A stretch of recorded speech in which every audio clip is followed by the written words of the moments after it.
Disclaimer. The information and education material contained herein is meant to promote the general understanding and dialogue of GAN's processing. Such information is not meant or intended to serve as a substitute for a healthcare professional's clinical training, experience, or judgment. For patients and individuals, such information is not to be a substitute for professional medical, therapeutic, or healthcare advice or counseling. For medical issues or concerns, including decisions about medications and other treatments, readers, viewers, listeners should always consult their physician or, in serious cases, seek immediate assistance from emergency personnel. Prescription information, procedures, and use of medical devices information should be undertaken only by properly trained and certified medical personnel. We specifically disclaim any warranties, express or implied, including implied warranties of merchantability or fitness for a particular purpose. Such information is provided, as is, and is believed to be accurate at the time of its publishing, but it is the viewer's job to evaluate the accuracy of any information found in this presentation. Every case presented is of their own experience, applied by themselves for themselves, and it applies to their case only. Every person experiencing health problems should seek professional medical advice and consult their course of treatment with a doctor. The processes of plasma balancing described herein are a natural process which supports the body but does not replace medical advice or therapies one is already subject to.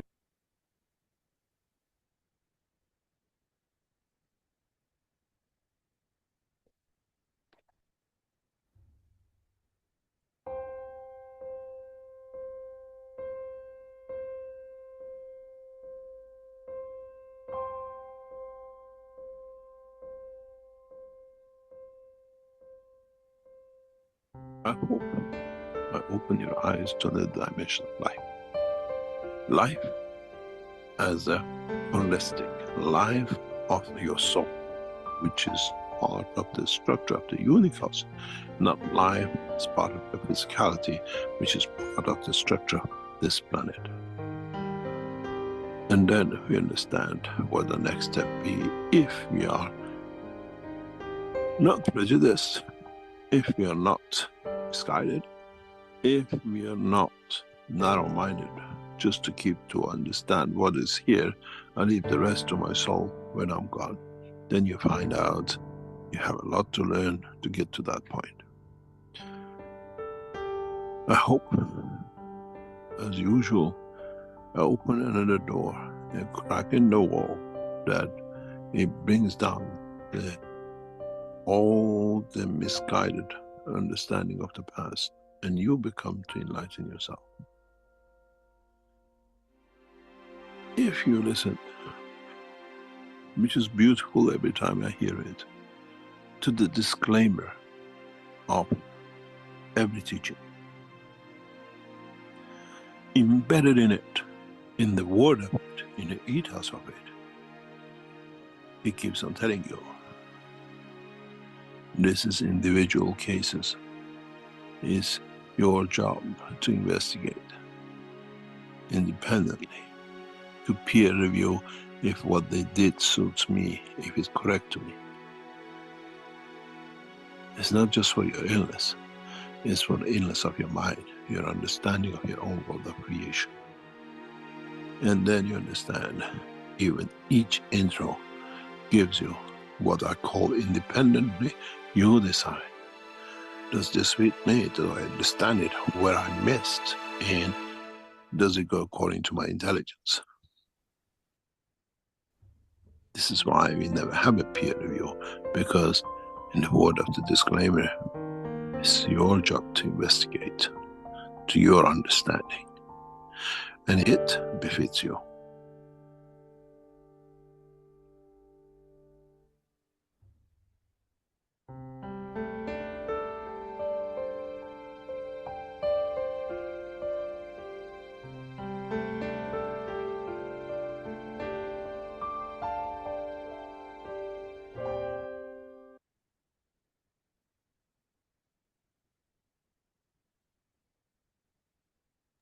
And welcome each and all to the Keshe American Knowledge Team.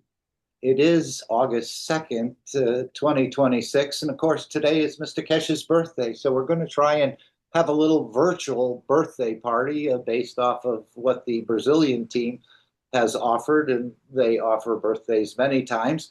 And of course, we'll go for the overview of the 653rd Knowledge Seekers Workshop, discuss many things that have been discussed, and there are so many that have been discussed in the recent weeks and the recent years, as we see the eye and the lung and all about our own structure, the brain and the lymph and the skin and the melanin and the myelin and the emotions and the inertia, and then of course the game of peace and enlightenment, the One Nation Network. So there's many, many things happening in the background, and we're only sort of privy to scratching the surface on many of these areas in a way.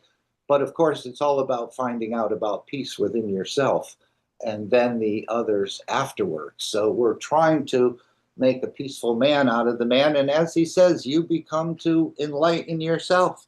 The more peaceful you are in so many different areas, the more enlightened you are. And the more enlightened you are, the more peaceful you should become. And it's the same way with this knowledge. Apparently, the more you understand about this knowledge, the more peaceful you should become. So that's one test for yourself. And of course, most of us think we're probably more peaceful than we actually are in the universal sort of standards, if there are any, but apparently there are any. And one of the major ones is to move away from the thoughts and the ideas and the actions of killing and destroying, when we don't have to kill or fight for anything in the universe, once we understand how the game is played. But again, we're sort of in the backwater channels here and isolated from knowledge. And this is the beauty of Mr. Keshe and the Universal Teachers, bringing an enlightenment and enhancement and upgrading of man in a way. So we're basically the subjects, but also I think we'll be the conveyors of this knowledge in the future as it's set to be dispersed across the universe. And even though we think they're more advanced than us, some may not have depths of this knowledge as mankind is going to gather over the next weeks, months, years, decades, centuries, and so on and so forth. And of course, as we know, the knowledge never ends, so there'll always be something to understand more about or go deeper into it. And we welcome each and all. Everyone has a microphone. You're encouraged to contribute. Alex has sent in a recording, so he's probably off on planet Zeus or somewhere else in the universe playing. Hopefully you're enjoying, Alex, but we know you're here on the energy dimension as well. Apparently it's much easier than we thought, but yet there's a lot of things that have to sort of come into resonance in this process. But arriving in the energy dimension is quite possible. We're all traveling that way every time your head hits the pillow, and maybe when you're awake as well in what we call a sort of a daydream, or one of these brief moments where you sort of drift off into the energy dimension. And of course, there's many more dimensions, but we're just sort of mastering the matter state, which we're pretty good at, not completely, but and now we're opening the mystery of the matter state of the entity to its energy dimension.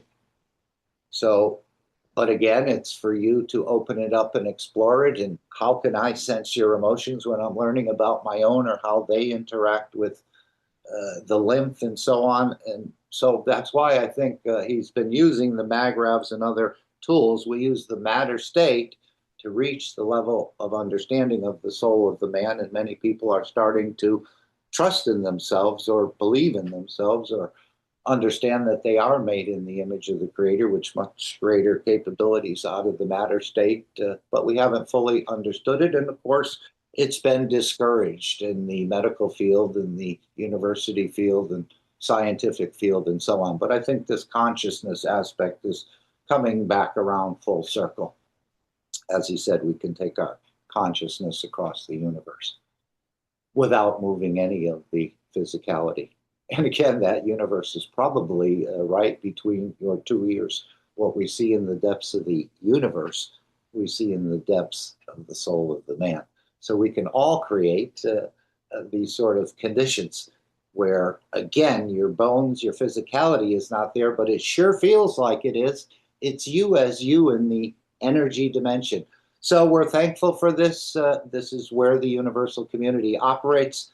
Again, you don't have to get into a rocket ship or a UFO to meet them, although some of them do travel in UFOs and other sort of craft, let's say. But it's just a very fancy sort of mag-rev positioning. So before we go any further, please open your mic if you'd like to add something, say something, share something, convey something. Otherwise, we're going to go to the World Peace Treaty. And here it is now. I wish wishes were that easy. And again, happy birthday, Mr. Keshe. And I always thought wishes were something that children did, but adults actually rolled up their sleeves and got to work on something in the physicality. And it's the same, I thought, and I mentioned this earlier, that with birthdays. After my teenage years, I thought, gee, I'm not too, they go by so fast and, I don't need the adoration or the recognition from others. And maybe it's not so important. So I'm not a big birthday celebrator.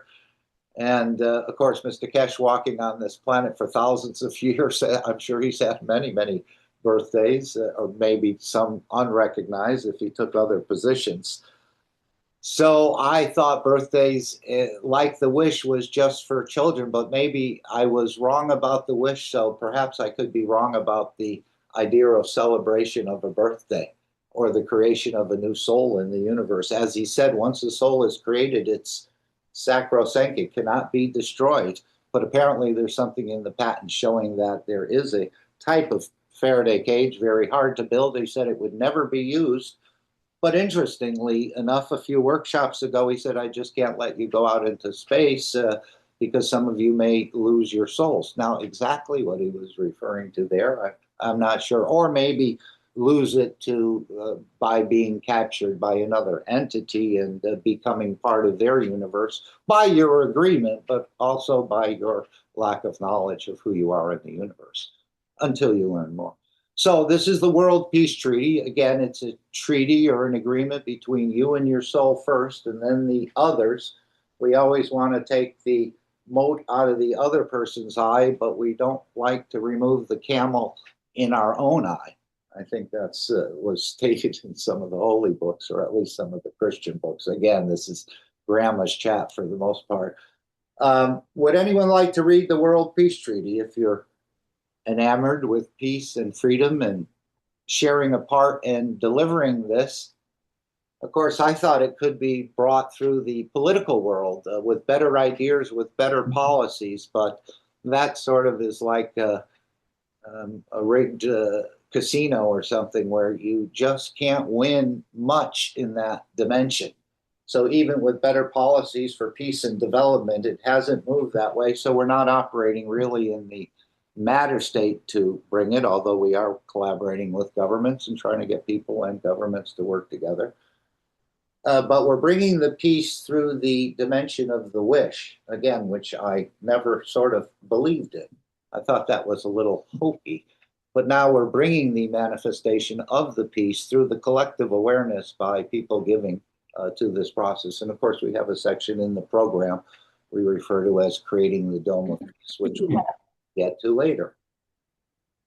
Any comments? Or would anyone like to read the World Peace Treaty?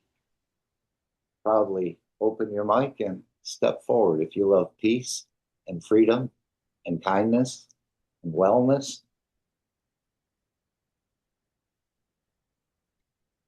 And if not, I'll read it.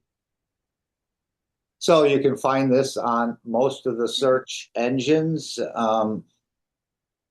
Again, I don't know who wrote this, probably had something to do with Mr. Keshe.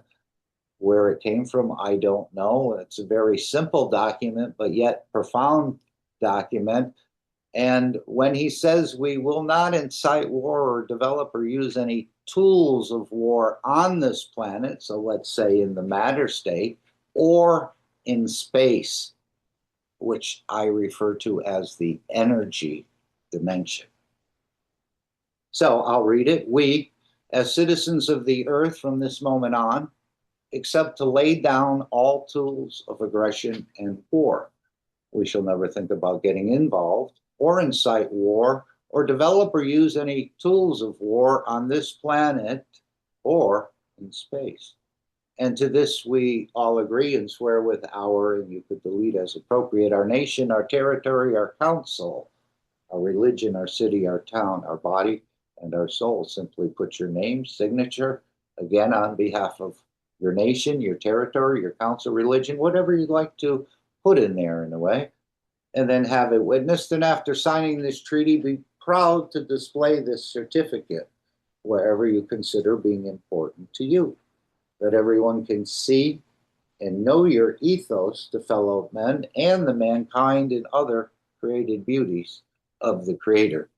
And of course, we know we're introducing a new science, plasma science, sometimes referred to as quantum. We're introducing a new ethos, again, that everyone can see and know your ethos to fellow men.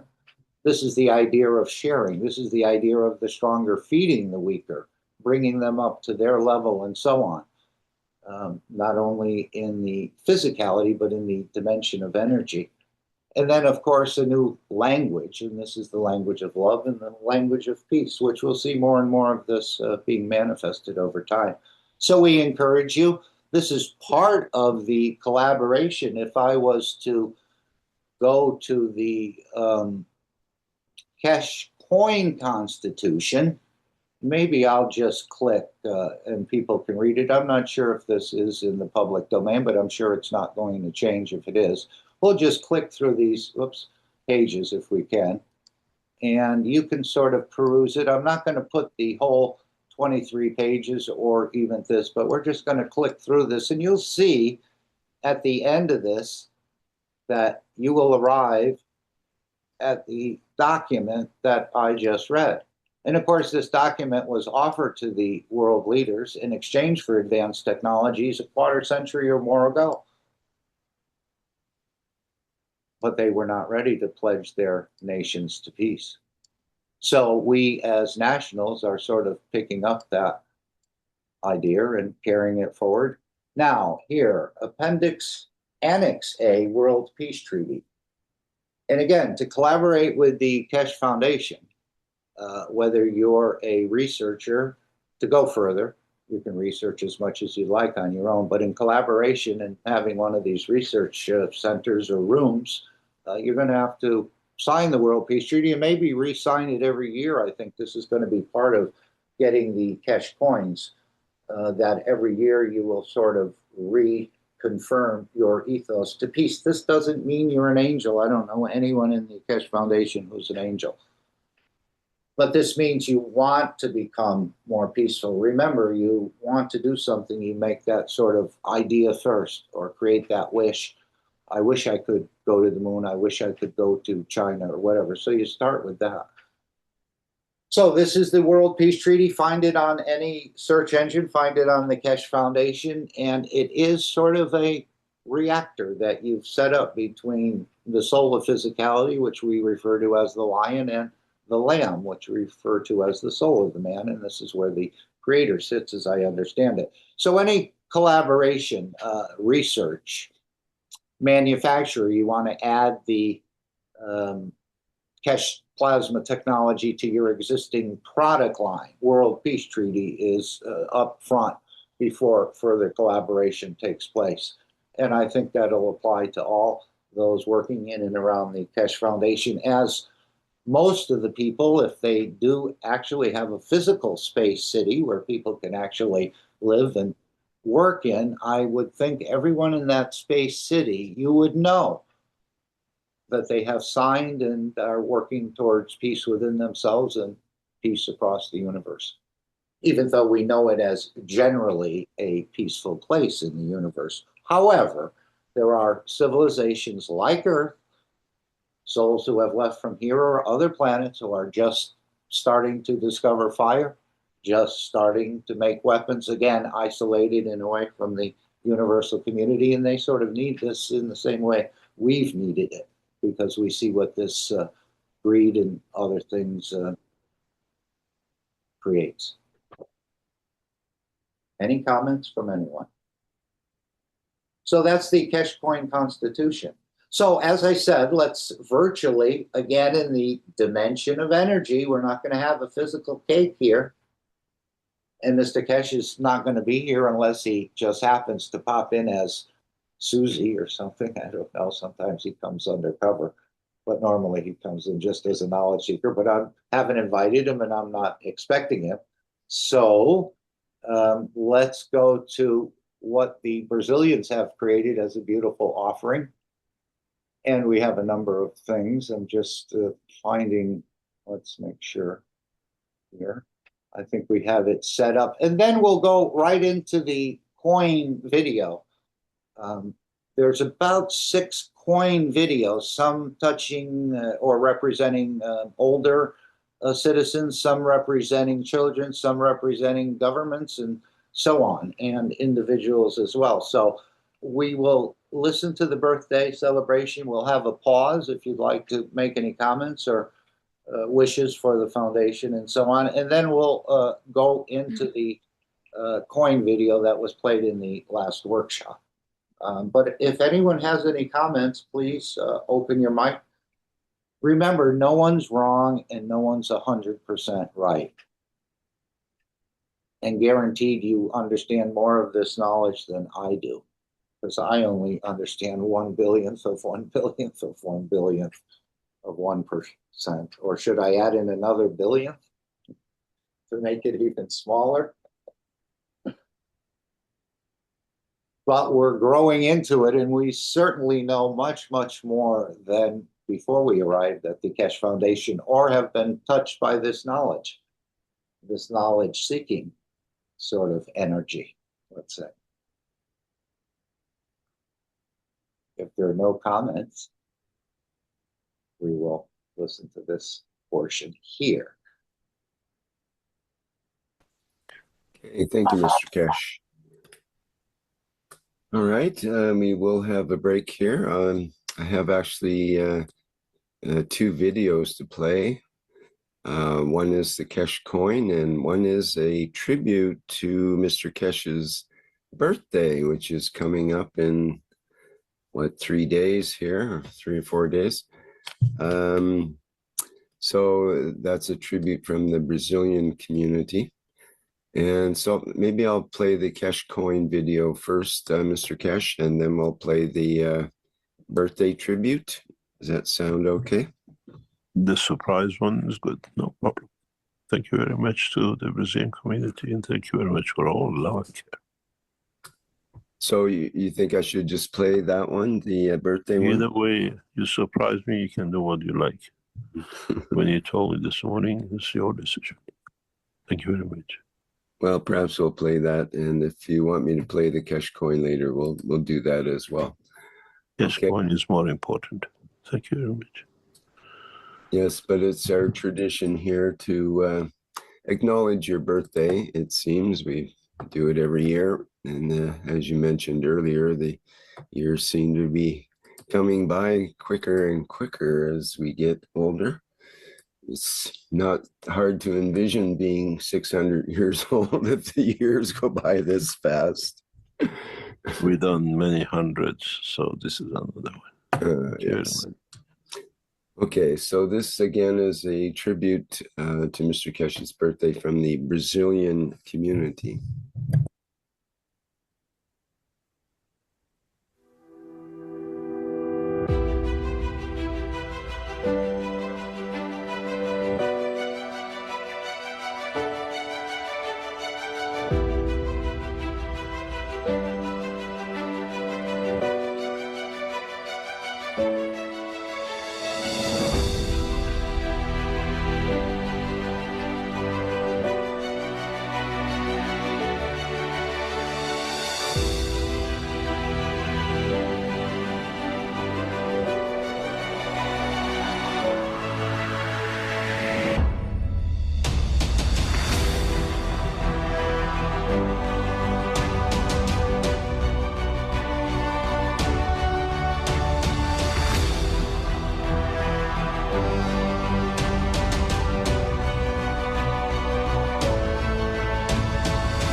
Dear Mr. Keshe, once again this year, we, the knowledge seekers, are overjoyed to be celebrating the anniversary of your birth into the physical light, and would like to express our deepest gratitude for having your presence among us, helping us to see and understand the beauty of the creation through the eyes of the soul.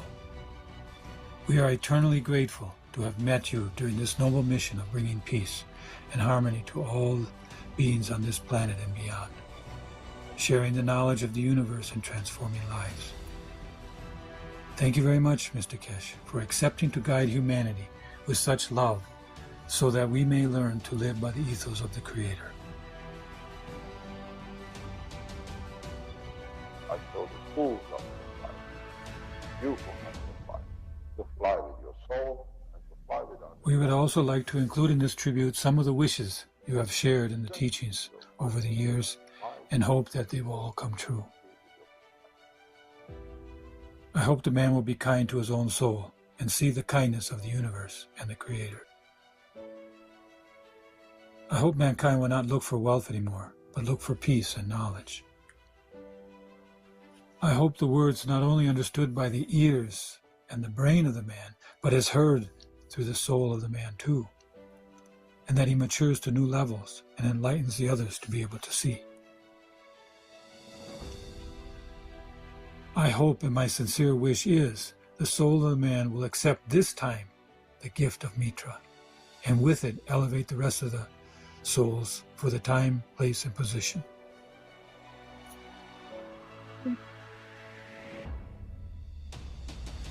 The choice is man's, and we have given every knowledge to the knowledge seekers to develop and to evolve the knowledge of mankind. Understand it, and with it, create the conditions that you change the course of humanity, not only for yourself, but for your soul.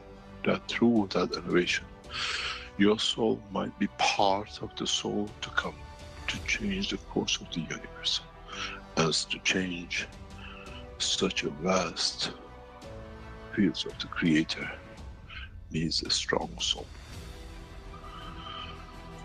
I hope you learned a lot today, and I hope, and my wish is that the mankind uses it for a rapid development of the structures for peace, understanding of the totality of the creation and the wisdom of the Creator.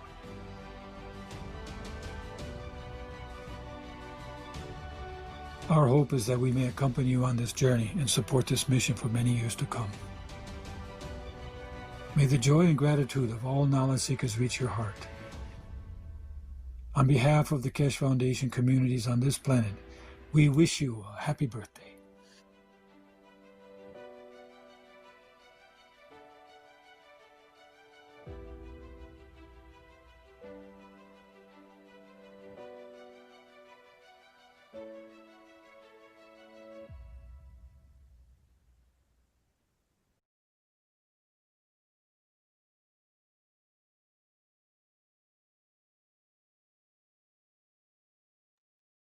Okay, anything you'd like to say? Happy birthday, Mr. Keshe. I see Micah has joined us. Jalal, are you really Jalal, or are you Mr. Keshe hiding under the cover of Jalal?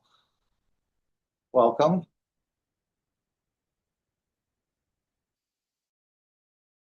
So again, how fortunate we are to sort of land in and around the Keshe Foundation. Micah, you've asked some very interesting questions in the workshops, well thought out, I thought. So thank you for that. And again, there's so much more to open up. As he said, we're just scratching the surface and becoming a master at this. Takes a bit longer than a week or two, let's say, and maybe longer than a year or two. But on the other hand, we also know there's no limitations, and you can go from the back of the class to the front desk in an instant. But that's not usually the way it happens. Apparently, it's a development process, knowledge building on top of knowledge and top of knowledge. And as you apply it to yourself in your own structure, again, the eye, the lungs, the heart, the brain, the lymph, the skin, the melanin, the myelin, the emotions, the inertia, the peace gain, the ONN. So there's a lot to contemplate, a lot to think, but I think the game is sort of modeled after our own creation in a way. It has to be Jalal, the real one. I smell coffee. That's probably my coffee. So, happy birthday, Mr. Keshe. Many more we know you've celebrated, but again, I thought the wish was just for children. And now you've heard Mr. Keshe makes wishes, and we understand the universal community also makes wishes. This is why they fight over nothing, apparently, because they create everything they need out of their energy dimension. And this is what mankind has ignored. And this is, again, what we're doing, opening up the mystery of this matter state entity to its energy dimension, which you're already playing with. It's just we're becoming a bit more conscious of it. Gail, I was wondering if you'd like to say anything about the game of peace and enlightenment. Gail is sort of being polished to become a bit of an expert in this, but it does take time as new features and other things are added to it. And then we'll go back to hear the latest coin video that's been created. And there's a number of them, again, referencing governments, referencing students, referencing elderly, and so on and so forth. Gail, do you think it's appropriate? Some of it is, yes. Just keeping in mind that there's a lot going on in the background for the game. So if we're having problems, you can always leave notes for us, and then we collect them and we'll give them to the person who's doing the programming, okay? But they're so overwhelmed at the moment with everything that's going on. It's we appreciate it if people could just give us their notes of what's happening, and then we can put it all together. And I think that's the best. They could put them in this chat or in Telegram, and you Yeah. may pick them up and compile them. And again, this is a big game. This is much deeper than just traveling around to visit other countries. And there's a lot of, it's almost like the phone. I only use the phone for basically texting once in a while and speaking. But the phone has many, many other features that I don't take advantage of, or doesn't take advantage of me, let's say. And but the game has many features. Many are being added. You can actually fund the space city or the space port, and we've done a little bit of that. It teaches you how to create, how to think. Teaches you a little bit about the compression technology, and of course the wireless antennas will be added to this, and this game will become quite lively. And as he said, this is the big important gift of Mr. Keshe, was that the ONNs have started to go out for tests. And unfortunately, I couldn't get into the store earlier. It's being revamped, as Mr. Keshe indicated in the last workshop. So is this the store? Yeah, it still has this 401 unauthorized. So they're working something in the background on this. So anything anyone would like to say to Mr. Keshe for opening up a new dimension in your life, or new dimensions, let's say? Understanding more about yourself and the reason perhaps for your tongue, which is yet to come, and the lungs are more than just breathing, and the brain is not so much for thinking, and so on and so forth. And of course, the soul as the central control energy, the brain, the interface between physicality and the central energy. Anyone would like to say anything? Happy birthday, Mr. Keshe, and thank you for all that you do for the universe. Right. Yeah. Same here. Yes. Yes. It's just amazing that, as he said, no knowledge has been dispersed so beautifully, so balanced, perhaps anywhere across the universe. So we're really getting out of the four-wheeler sort of thing, as we've been referred to, and being brought up to speed or cleaned up a little bit, let's say, as even Mr. Keshe mentioned, caution about buying a new car, because in 27 or 28, you may see a new type of performance vehicle on the road, or in the air, perhaps. Maybe not too much. Micah, did you want to add something, please? Most happiest birthday, Mr. Keshe, and many more to come, and infinite gratitude for all of the teachings. Yeah, and the amazing amount of coordination between knowledge seekers and governments and laboratories and researchers and manufacturers. And I think there's much more that has gone on in the background, as we saw when he revealed the greenhouses and how advanced they were. But this was already going on for months or even longer in the background. And now he said the new building in China is getting ready to be handed over to the Keshe Foundation in, I think, January of 27. And as Rick said, living 300 years may not be that long anymore, as this life seems to go by quite quickly in the matter state. But we can extend that. So we're also thank you for this gift of understanding aspects of immortality as we start to play off the energy against the matter state against the energy, and so on and so forth. And learn we can actually extend one and operate in both. This is what I'm understanding about it. But again, I have a very small, meager understanding of this whole process. Mark, did you want to show Sure. the KesheFoundation.at Okay. in case people are having trouble? Let me copy this, Gail, and we're going to put this into the chat. And this is part of joining. Well, go ahead, Gail. I think you're. No, it's fine. You're bringing it up on the screen. It's Okay. just that some people are not used to what they have to do if they're not a part of PayPal. Okay. And even when I was doing it, I was so confused. So I think you have to make sure you choose credit card, and you still end up doing something in PayPal in a way.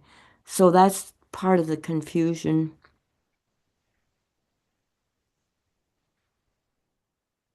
Yeah, I think, I didn't use PayPal. I used a credit card, and I made a one-time yes. donation of €5. But I think you can join for as little as €1, and that's why I was saying this is part of the process of getting your Keshe coins, and you're risking $1 or €1, and with the potential of receiving 30 Keshe coins, which are valued at 1,000 each. So I can't find a better offer on the internet or with less risk attached to it. And also, Mark, if you've already registered, you can register again if it doesn't show registration. Put in the information that you would normally put in. I put in what I put in before, and then it came back. Everything was fine. I didn't spend any more money this second registration. It just confirmed my registration and then told me that it went until I think it was February, depending on when you start the registration. So I know that in February I have to redo. And I think Mr. Keshe said that we may have to redo it again. Do you remember, Mark, if we actually have to go and That was redo? my understanding. He said, when we're ready to release the coins, we will ask you to re-sign up for the game. And Yeah. at that point, you would receive a special code or something, and this would become your passport or your wallet, your permanent wallet, and not to lose it, but to copy it and put it in a safe place. Right. So I haven't heard any more about that. No, I haven't either, but yet that code they will let us know. Right, but that code did appear on my machine, Gail. I never re-registered. Somehow that was sent to me, unbeknownst to me. And through some of the people there at the, let's say, on the team, by Gail's suggestion, they helped me out with this. I wouldn't have gotten out my own. I was in sort of quicksand there. I didn't even know I had the code because that helps us. Yes. That helps. Yeah, but for the team who is working on it, it does help sort the problems out. So yeah, we need to know. Why would I have to be a member of an association? I mean, can't I just be myself? Why do you I can have be to yourself all you want? Okay, But well, we why- can't use the coin, I don't think, because you have certain protection. Different rights are under the association.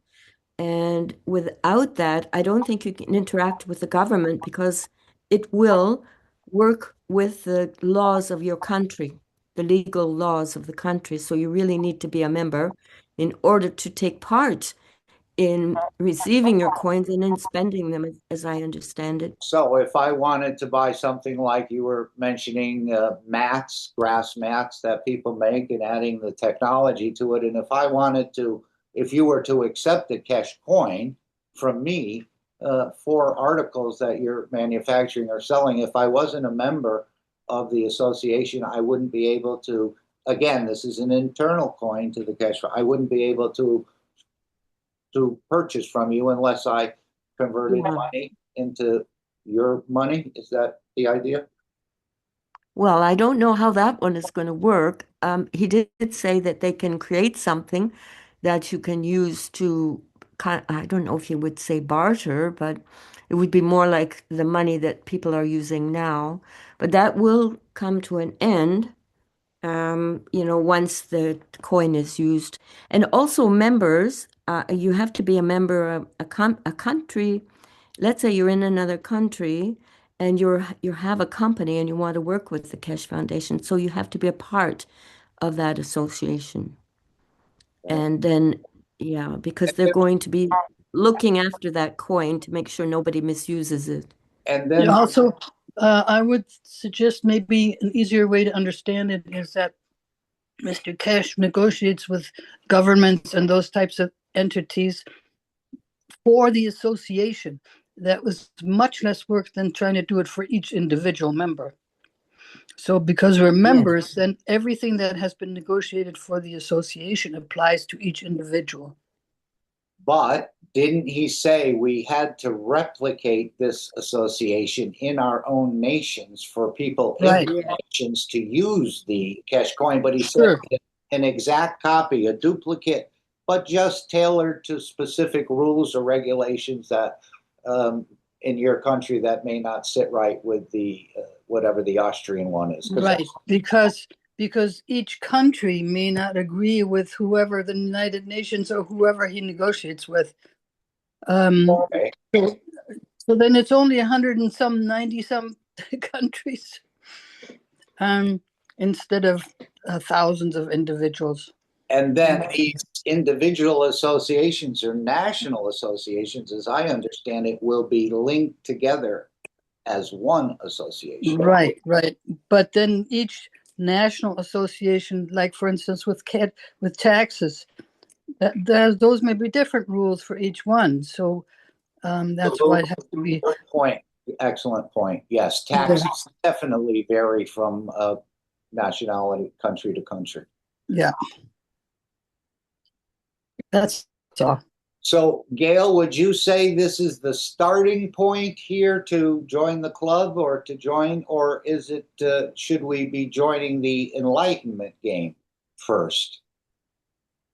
I think we're supposed to join the keshefoundation.at first. And then like we become a part, we're recognized and so on. Okay, and this is the actual game. We've put it in I think it's in the chat, isn't it? Oh, maybe not. Okay, let's put this link. And again, there's a world. You would just go to world.getplasma.org to sign up for the world game. It's the same game, and apparently, Gail, can we move in between games? These are two different servers. Can you move there are four. There are four different servers, and I'm confirming tomorrow if we can move between them.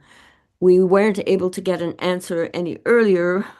Okay, so we have to wait until tomorrow, and then we can confirm that we can move because we only have one actual, I guess, call it a wallet, one confirmation of being a member.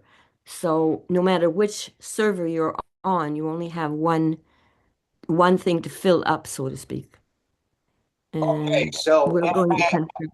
if we went on to the us.getplasma.org, now I just logged off of my game.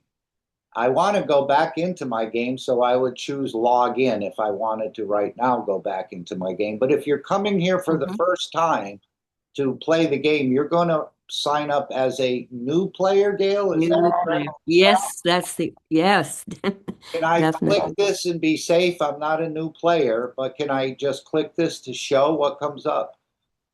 Well, see if you can get out of it. Right, I could cancel, right? Let's see. Okay, so it's a pretty basic screen here. Email address, birthplace, birthday, gender, last name, first name, nothing difficult. Again, your username and your password, and then I guess you're going to repeat your password and so on. Yeah. So that's how easy it is to sign up for the game. And they ask you for your email. You send your verification. Yeah. Right. So then they're going to send a verification email to you. Yes, it will, and you will have a number that you can put in. It will come up on the screen and ask you for that number that goes to your email. So, okay, so let's say I got this email. It's in my email. Now I would go back to settings, would I? No, when you click on verify, then you would have a screen where there is a number requested. Okay. You go to your email and get that number and put it in. Put it in where? Whatever came up on the screen, when it asks you to verify your email, there will be a place to put a special number in. So that will come in the email. And I'm just noticing registered company or government at the bottom. So that is where companies can come in and governments can come in. Right. Even governments apparently won't be able to sneak in so easily. It's just unlocking. And yeah, you can see at the bottom. Yeah. And again, the game is hardly fully perfected. Again, it's like serving in a way a partially half-baked meal. All the guests are not happy, and we're looking forward to anyone who has an issue, a complaint. I know you all do, but is there anything specifically that can be brought to the attention of the developers on this game? Again, many companies, when they develop a game, they're spending tens of millions of dollars on one game, and all kinds of people working in the back, hundreds perhaps. I don't know. I've never developed a game. And I noticed, Mark, you can do a hard reset if you want. That's your shift key, and then just reload. Because you can see there's some things that haven't come onto the screen yet. You say I should do a hard reload? Yeah. Pressing shift on my keyboard and pressing this little timer right now. Okay, there it is. We've done that. And that's just to pick up the latest version, which in the bottom right-hand corner, you can see the version that you're on. I don't know how to tell if you're on the latest version, but as Gail said, when you do a hard reset, apparently it doesn't pick up from the cache, it picks up from the server. Is that what it is? Yeah, well, in other words, the newest version will come on the screen, so you'll be up to date. Okay. So you can see there's a lot of things, and again, I think this is part of our universal operation as well. Enlightenment, we talked about that. Energy, which again, this is the basic resource of the game. Without any energy, you don't move. Consciousness, which we're taking our consciousness into the universe. And then this is helping to build space cities and so on, which you can all be part of contributing to that. It actually, I need some verification here on certain things. You can set your little window here. Gail, maybe you want to describe this sort of scale, and knowledge and ethos and the rest, quizzes. It shows a certain percent. You can see to the left is green. That's a good thing. If you go too far to the right, it means you're greedy. So the soft spot, the good spot to be. I actually put mine on 70, but 75.5 I think is okay. And that means that you're giving and you're taking what you should and no more than you need. So that's part of the ethos of the foundation. So, Not to be greedy. right. So over here, if I pick the red side, that means what? I go to hell or You're I not, burn? yeah, you're not sharing with anybody. So you take it all. I want But all of it, yeah, whatever I everything, collect. no sharing.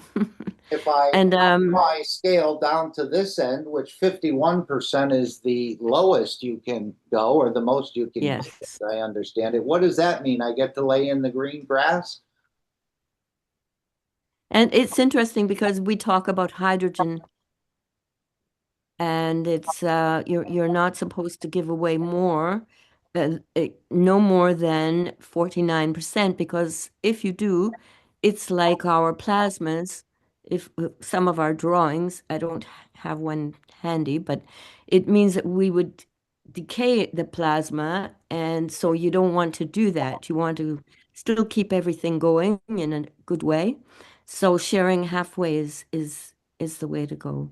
Yeah, they say in corporations a lot of times to have the controlling interest, you need 51% of the shares. So Yes. apparently the hydrogen says, oh, if I go too much lower, I may bring up my demise. Yeah. Mm-hmm. So it keeps a majority of shares at 51% or something along that line. I always thought it was 50, but 51% appears in the game because Isn't that's where war starts in a way, in a way. spider back, you can go to 51%. And I'll just move it back. And does this affect your knowledge, Gail, or what does this I affect? think, yeah, I think what you receive, I saw this on one of the tokens that I was working with. I was taking something from maybe a bottle. I cannot actually tell you at the moment. And I noticed it showed me um, in your, okay, you know, when you have your country coming up on the screen and then you're accepting something, you're looking at what's available for you, it will show you that you gave 70% or you and you it will take it off of the little token and give you less than the full amount. So that means you're sharing. Maybe you're paying for something on the game that somebody else can use. It's so you take what you need and that's it. So it Right. actually does the calculation for you. So does this, how much you give, does that reflect on your ethos? Yes, yes, that's why you have this little bar there. Okay. And if you're being fair and balancing, then you would be somewhat in the middle. So for me, I chose 70% and I felt good about that. Right. So if I had moved my gravita, is that what it is? Gravity up to where I absorb or keep everything, my ethos would never get to 100%, or would it? Because You might have a problem. Yeah, I actually made sure I tested it.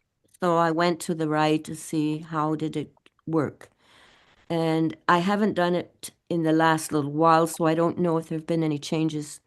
I'll have to check that one out. Thanks for reminding me.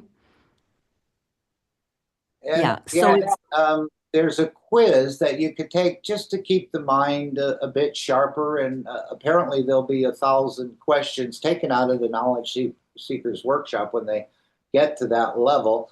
But every day you can take a daily quiz, which also adds to your. Does this make a contribution to you, Gail, when you do the daily quiz or the yes, it does to the quiz? knowledge.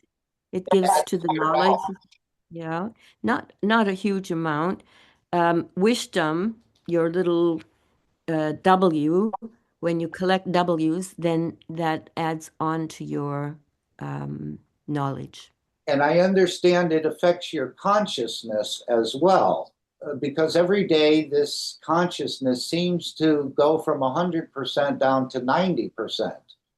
And if you answer these quiz questions, it goes back up to 100. I mean, quiz and world quiz, it goes back up to 100%. Why does that consciousness keep slipping?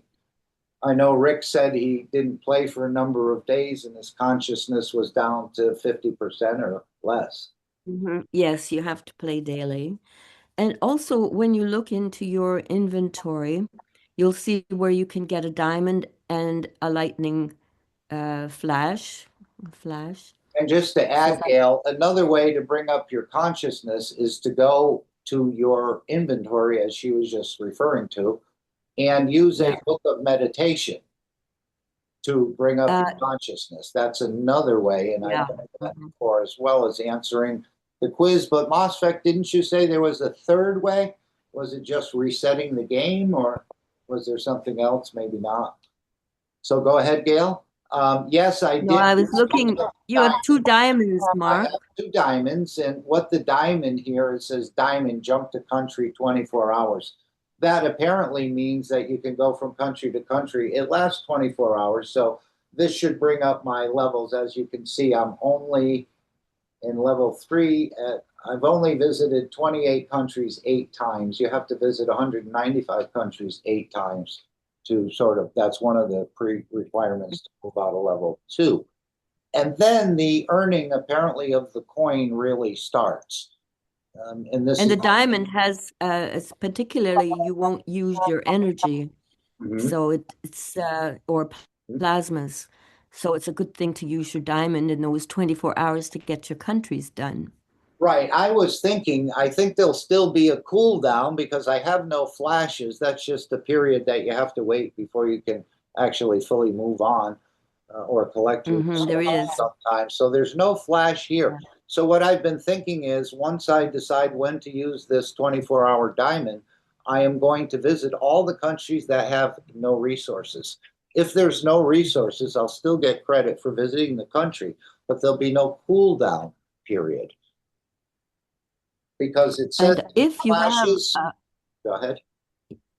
Yeah, if you have the lightning flash, and you take it, I know, but when you do, then you can reduce the eligible with the big one at the end of your country name. Yeah, that's and if there is a cooldown, there's a little lightning flash if it happens at the same time for the same country, and you can erase the cooldown as well. Right, but I noticed playing the game that maybe 1 in 20 or 30 visits, I get a flash.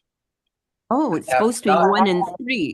Yeah, and I have none in the inventory, and it says in the blog that they should be used to work together. But I'm thinking if I go to countries with no resources, and what I mean with no resources is the country is like we take Russia right here. There's no resources available. I can still travel to Russia. And if I have a diamond, I can travel there as transmutation. Pick up the token, mint the token, and move to all these other countries very quickly. Any comments on this? Down to Australia, no token, no resources here. Resources, I mean a gold, what is this? A book, a golden chance. This is an energy, as you can see in your inventory. If you go to your inventory, you have small, medium, and large energy drinks. You have books of wisdom, small, medium, and large. You have books of meditation you're collecting in the game.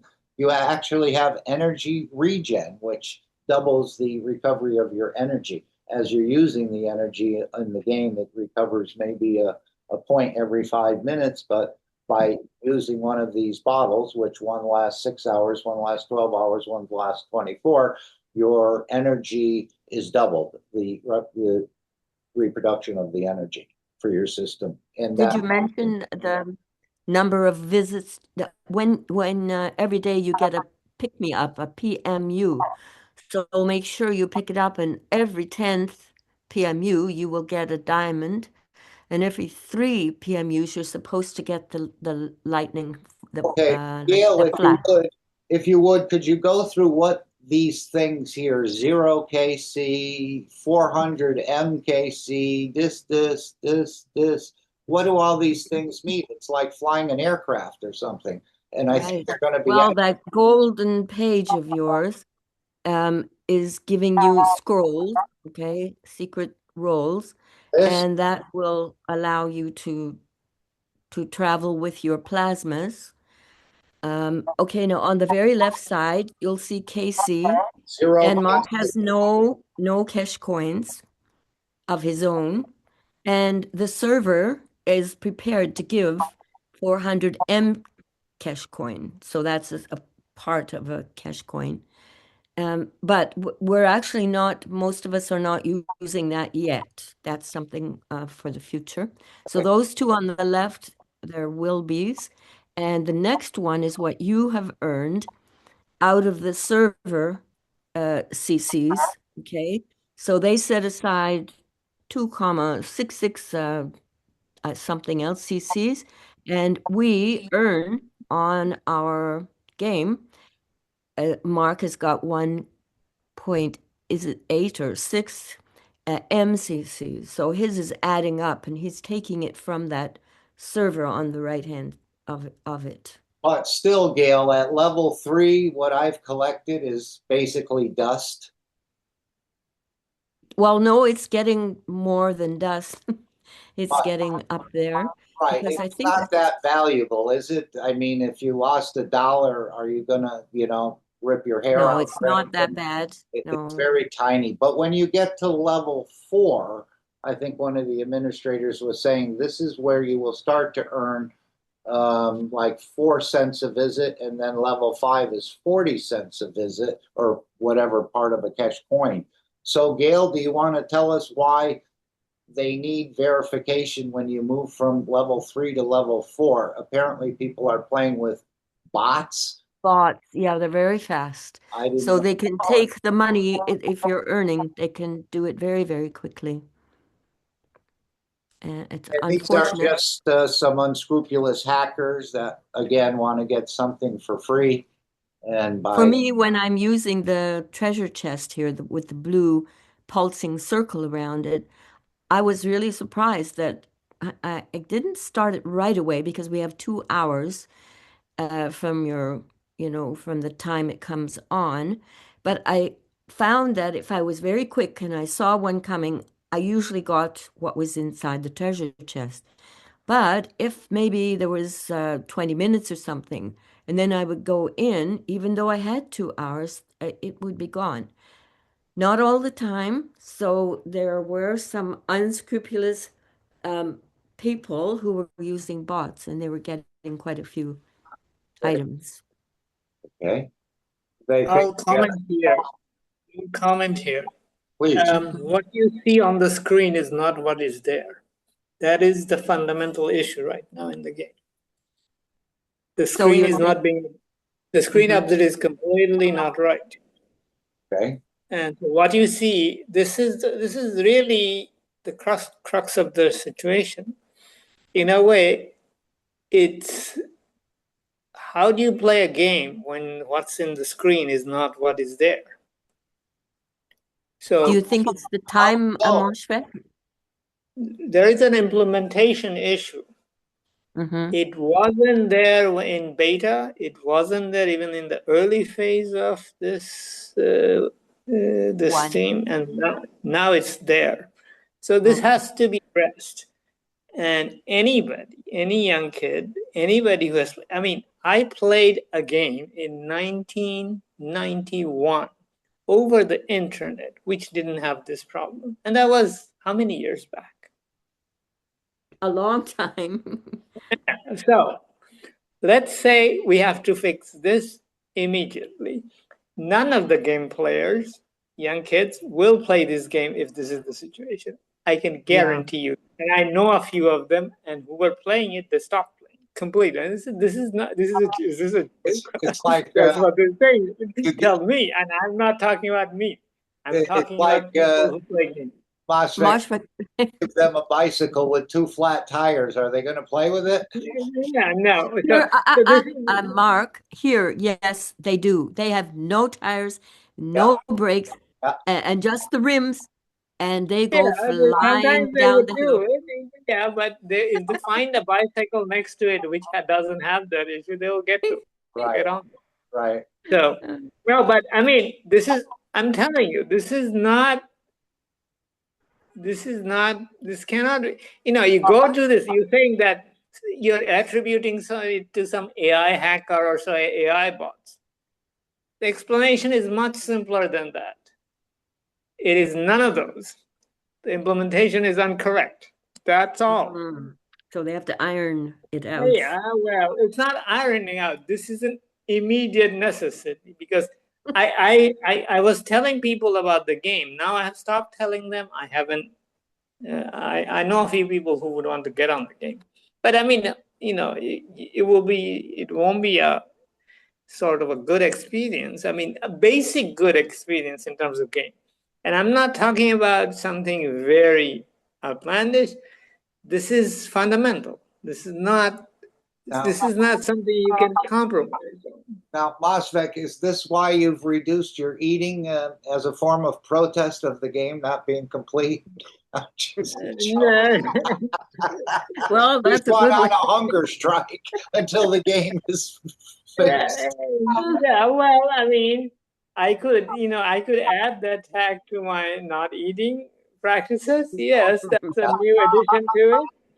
And that might create more sensation in the news media. Yes. But yeah, so, and it may even get, we have Donald Trump, the bull or whatever the box. And of course, Mosvek is just got everywhere. We so call I might even join them. What we call what Mosvek is doing constructive criticism in a way. He's not No, doing but detract. This is something I'm saying. It's a very, you can have 100 features on your bicycle. If your the tires don't work, what does that mean? It's kind of like the game has become like that. So that's what I'm saying. You have to come to South Africa and you'll change your mind. But Mosvek, I mean, we have plenty of bikes like that here in Bangladesh, I'm sure. I thought so.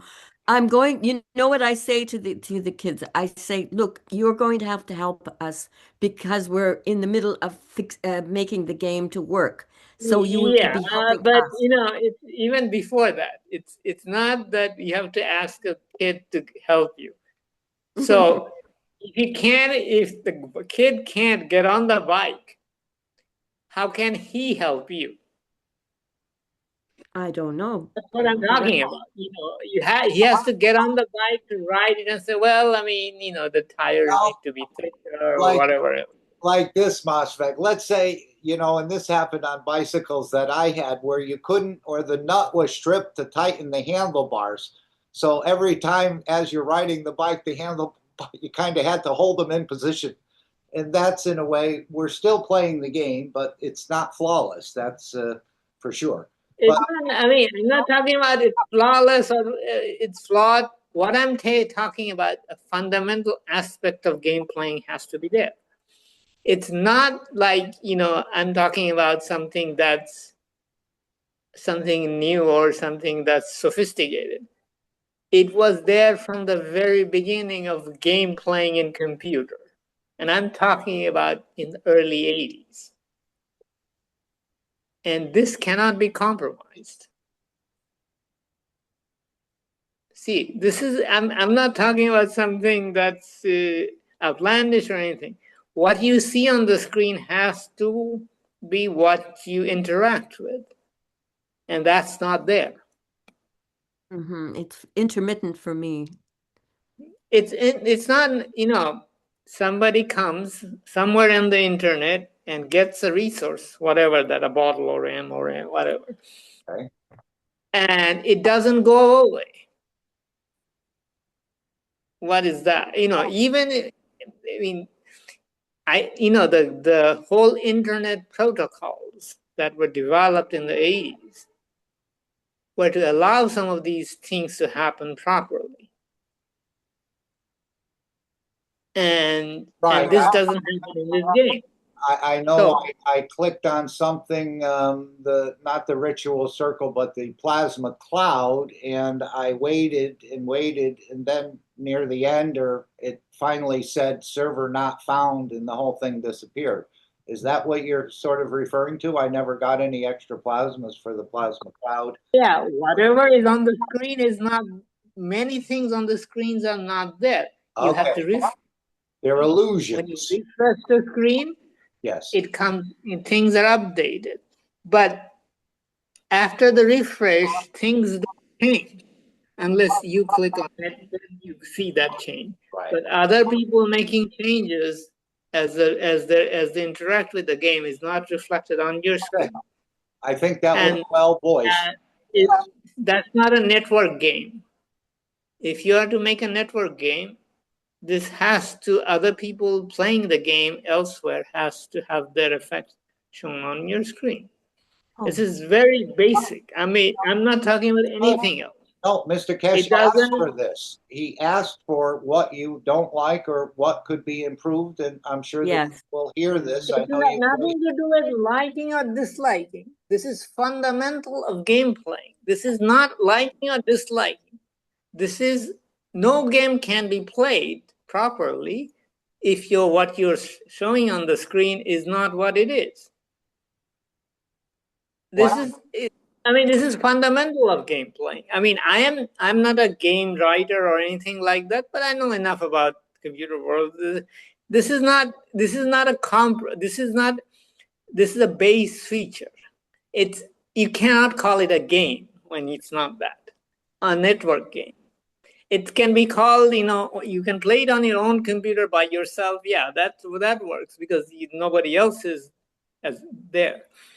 But if you're playing a network game, and I am assuming that it is a network game, otherwise there is no point in having this game, then you have to have this working properly.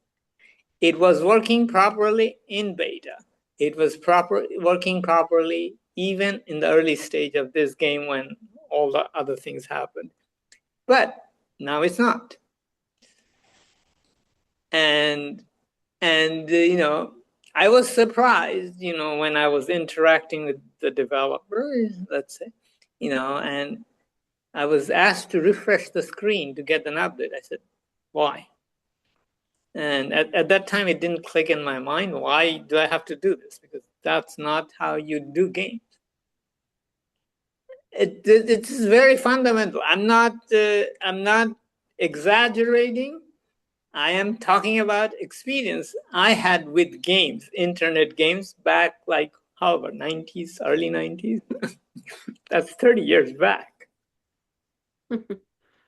And, and internet and everything has evolved quite a bit since then. Yes. And so we have to, whether AI is causing some of the problem, yeah, they might be causing problem. But this is not an AI issue.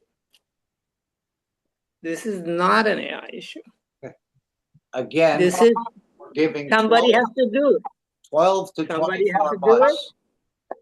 And and so this is the reason behind everything. And I mean, the young generation people, we have some here, who are involved with the foundation. This is not what you do with this.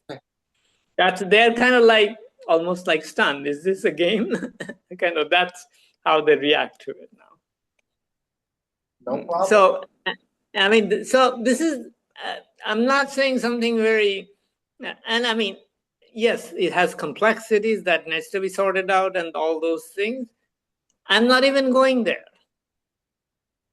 That's past even. First, we have to solve this basic problem before we can even get to that.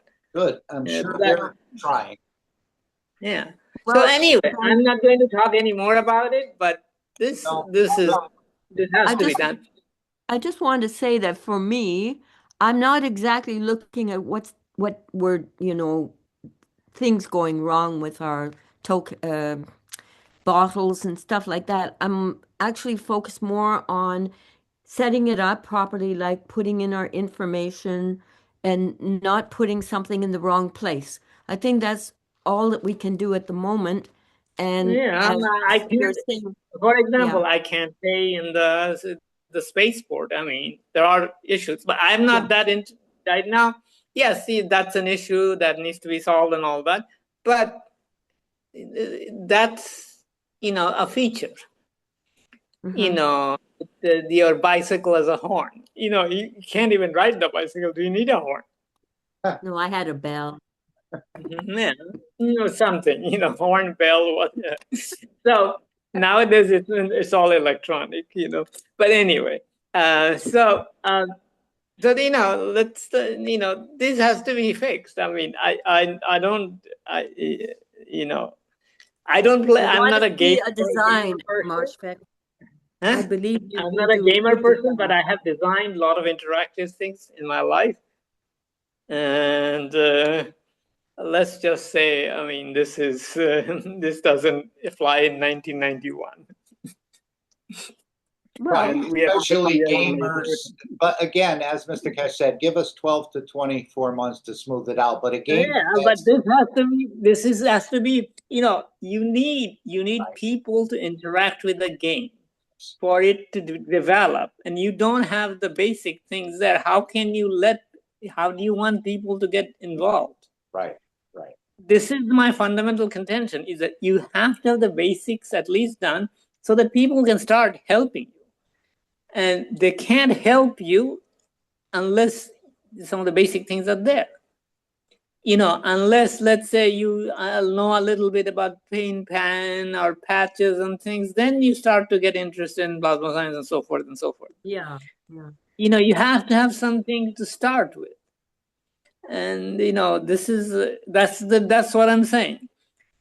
It can have 1,000 features. Does it matter if you can't ride? A bicycle, a car can have 1,000 features. You can't ride it from one point to another. Absolutely. You can't. That doesn't work. And so let's whether you can register and get a license for your bicycle doesn't matter even.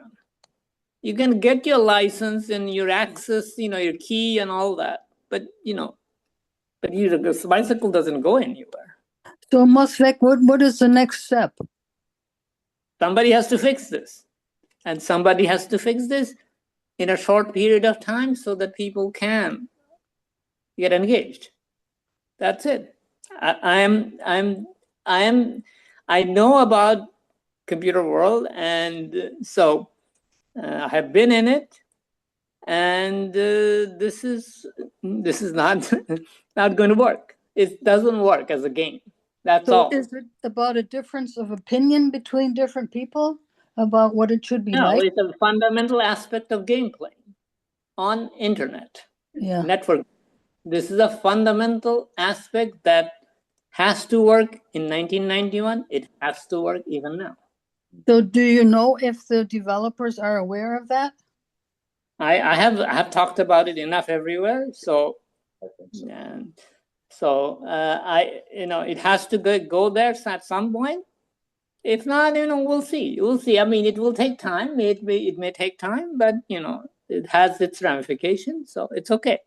Do you have the impression that they're working on that particular aspect? I don't know. I have not. I mean, I haven't inquired about the development process. I have run companies developing software. So right. Even if nothing is told to me, I can surmise a lot of things just by the conduct correctly. So, nobody has to tell me anything about the development process when I have done it for so long, so many contexts. So I'm just wondering how we could get this stock cart moving. I don't know yet. I mean, this is not. I don't know how to do it. Honestly, I have no clue. And I have talked about this thing several in many instances. So are there receptive ears? I don't know. I think there are receptive ears, but I really think there's a whole lot going on right now. Yeah, they're arranging things, they're arranging developers, and I mean, and these. So I'm not pushing anything. So once they have a semblance of what you call it, organization of how this game should proceed, maybe I'll have someone to talk to. But right now, it's not the situation. So it's okay. I mean, in that sense, we can wait some. Yeah. I mean, I'm not saying that. We probably don't have much choice at the moment because of, how things happen when everything comes together. I mean, there are. I mean, in the discussions from what I've heard, there are a lot of guesses. But when you do these kind of things at the user level, you minimize the guesses, and the testing, the number of the amount of resource that you put on a game is not so much on the developers, but on the testing part. And this is very fundamental aspect of game development. And this is, I don't know how it's handled, but people have to understand these kind of things. I think this is exactly what you're doing, Mosfeq. I'm not doing anything. I'm not testing. Testing has to be just voicing. And again, you've mentioned it. But I don't know the situation on the other end. They may be organizing in the right way. They have the right kind of people and all that. And I don't need to know. I want to maintain the perspective of a user, completely sort of like user, down to earth user, the people who are not that skilled with computers and stuff. I mean, I can work from that perspective. And Mosfeq, he's speaking out of experience, as he's one of the top-rated players in the world. Apparently, I've heard. Me, I'm not a top-rated player. I don't play games. I mean, I actually don't like playing games personally. So I'm doing it. I mean, some of it is for testing purposes, but just to help out. But I'm not a game person. I mean, I never liked games. I played. I mean, like with my children, with some of my friends. Yes, I have done it. I'm not saying that I hate them, but I mean, I've played with people. Right. But put in some time and effort. As I understand it, you've put quite a bit of time and effort into reaching certain levels on this game, and you've been quite successful. First one to do this, or that was just a mistake. That was a software bug. Let's call it that. We were amazed at your skill. There's Mosfeq again. It's okay. It's not. That's not important. It was part of testing, but the important thing is that to have this game in a position where people would use it, people who are not that skilled, and so the testing has to be organized. Because so much hinges on the game. So much hinges on the game. And I had one more question that's a little bit out of line. Okay, do businesses play the game, and do governments play the game, or what? How are they involved? Or are they supposed to? At this stage, it's not playable. So I don't know who is playing. But I mean, eventually, are they supposed to play? Because I was going to sign up my business, but I don't want to play twice. I'm not a player either. I'm not a game player. I keep saying soccer players should they make enough money, they could each buy their own ball, and then they wouldn't have to work so hard. There is another, Mark was showing us, it's actually waiting for companies and others to play the game. It's a part of working with the Keshe coin, as I understood it. So they've already put the little thing in, but I don't think we can use it yet, as Mosfeq is pointing out. It's okay, but we can wait a little bit. It's okay. I mean, things will get settled, I'm sure. But but it'd be better not to get so many people disillusioned about this thing. The thing is that it's good to have somebody looking at it from outside with some understanding, like me. You see, I know this world, and so people can say all kinds of things. It will be hard to convince me since I was an insider at one point.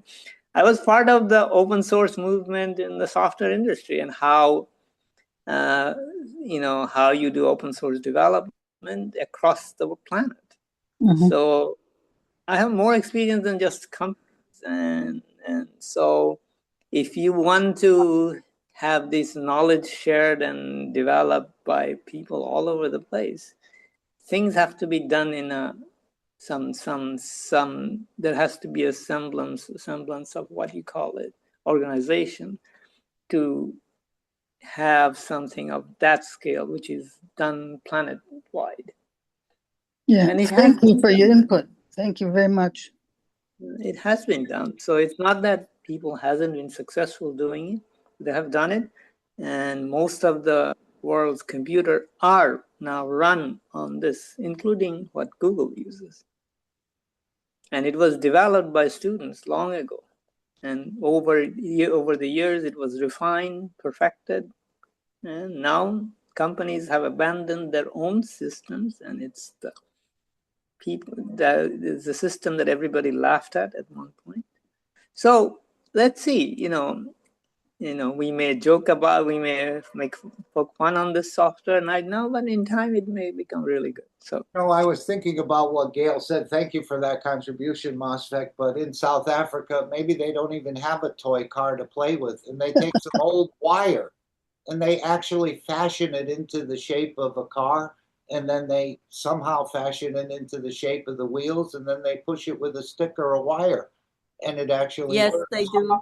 Now, some They're children, beautiful. if you give a child a car, a toy car, and it only has 3 wheels, and it doesn't have the 4th wheel because it's missing or got lost, the child, I'm not playing with that car. It doesn't have 4 wheels. Where another child may just use his imagination and start to play with the car in that imagination. And make the wheel. And they make the wheel. So no criticism at all of you, Mosfek. Actually, we'd like to hear more from people that are maybe not happy with the performance, the user experience. You can criticize me. There's no problem with it. I'm with you. I'm with you. So no, but some people, I'm being a little direct here, but it has to be at some point, some cases. I'm not generally this direct, but here it has to be. And so anyway, my intentions are to have it working properly, and we have to be patient at the same time as well. So yeah, but people that are experienced with gaming, they can spot some of the flaws immediately, right? And they'll say, no, this is not ready. It's okay. We can wait for some time, and there's nothing wrong with that. And but let's call it that this is a priority item. That's how I would put it. Good. I think that was well voiced. Anyone else? Or we're going to go back to the coin video and then Mr. Keshe's announcements and maybe Micah's question before we go to the Dome of Peace. Any other thoughts, comments? I'm still playing it where it doesn't function fully all the time, but for some reason I'm attracted to it. Again, it's the first game I've played, so to me this is normal. Things don't always work. But to someone, as I said, who's been gaming for years and they could spot it right away, and why waste my time in a game that is not properly functioning? I think this is the world where Mosfek is referring to. So, Mark, what you're saying that you have never seen a bicycle in your life. I wish you could see the ones here. Yeah, no, I've seen them on videos, Gail. Wire car pushing it with a stick, and I don't know why they don't get killed. They don't. I don't understand. Laughing and having fun and pushing each other, and yeah. So again, you can give someone nothing and they can make something out of it, or you can give someone everything and they're still bored. But no reflection on you, Mosfek. We thank you for the criticism. I'm sure it's been picked up a few times by the foundation, and they know what to do. It'll come, or maybe it's just looking like we're just bobbling investigators here, and no, to keep anyone who's attacking sort of off. They're so messed up now. Why should we even do anything to the game where they can't even sort it themselves? So no problem. It'll all get sorted. This could be in a way. Yeah, I just got a green bar bottle, so I just played a game just to you know. You got a green bottle. Oh, I'm glad. Yeah, so right, it was on the screens, but I refreshed the screen and then I got it because Good. Yes, that happens as well. That happens. Yeah, as that well. you have to do it because you wanted to get the updated situation. Yep. No question. I've done that. I said I went to a treasure chest right here. I landed on it. The time went down. I went to collected it, and it either was already gone. It said already claimed, but then, or it wasn't there. But then when I refreshed, as you said, all of a sudden the treasure chest appeared and I claimed it. So that's a flaw of some sort. Yeah. Yeah. If I'm really quick, I always seem to get them, but if I'm not, no, they're gone. So happy birthday, Mr. Keshe. Thank you for all the beautiful gifts. He said this game of peace and enlightenment around Christmas time was the biggest gift he could give to humanity. But it's for us to develop it, perfect it, and so on, and share it. But there is another game that is much more interesting, of course, is the game of that breathing technique. So if anybody wants to share their results, it's quite interesting. I'm getting some results, and I've talked a little bit in One Nation, One Planet, One Race about it. But we'll talk more. But it is really, Mark has talked a little bit about his own with pain. So that's a really, I mean, to me, that's a fun game, and it works better than our. We're putting the band back together again, as the Blues Brothers said. We're connecting the different parts, and apparently there's more parts to connect, as Micah's question reflected. The tongue came into the equation, and again, another important organ, which he said we'll share more. Yeah, you have a trillion, more than a trillion cells, so you have a lot of work to do.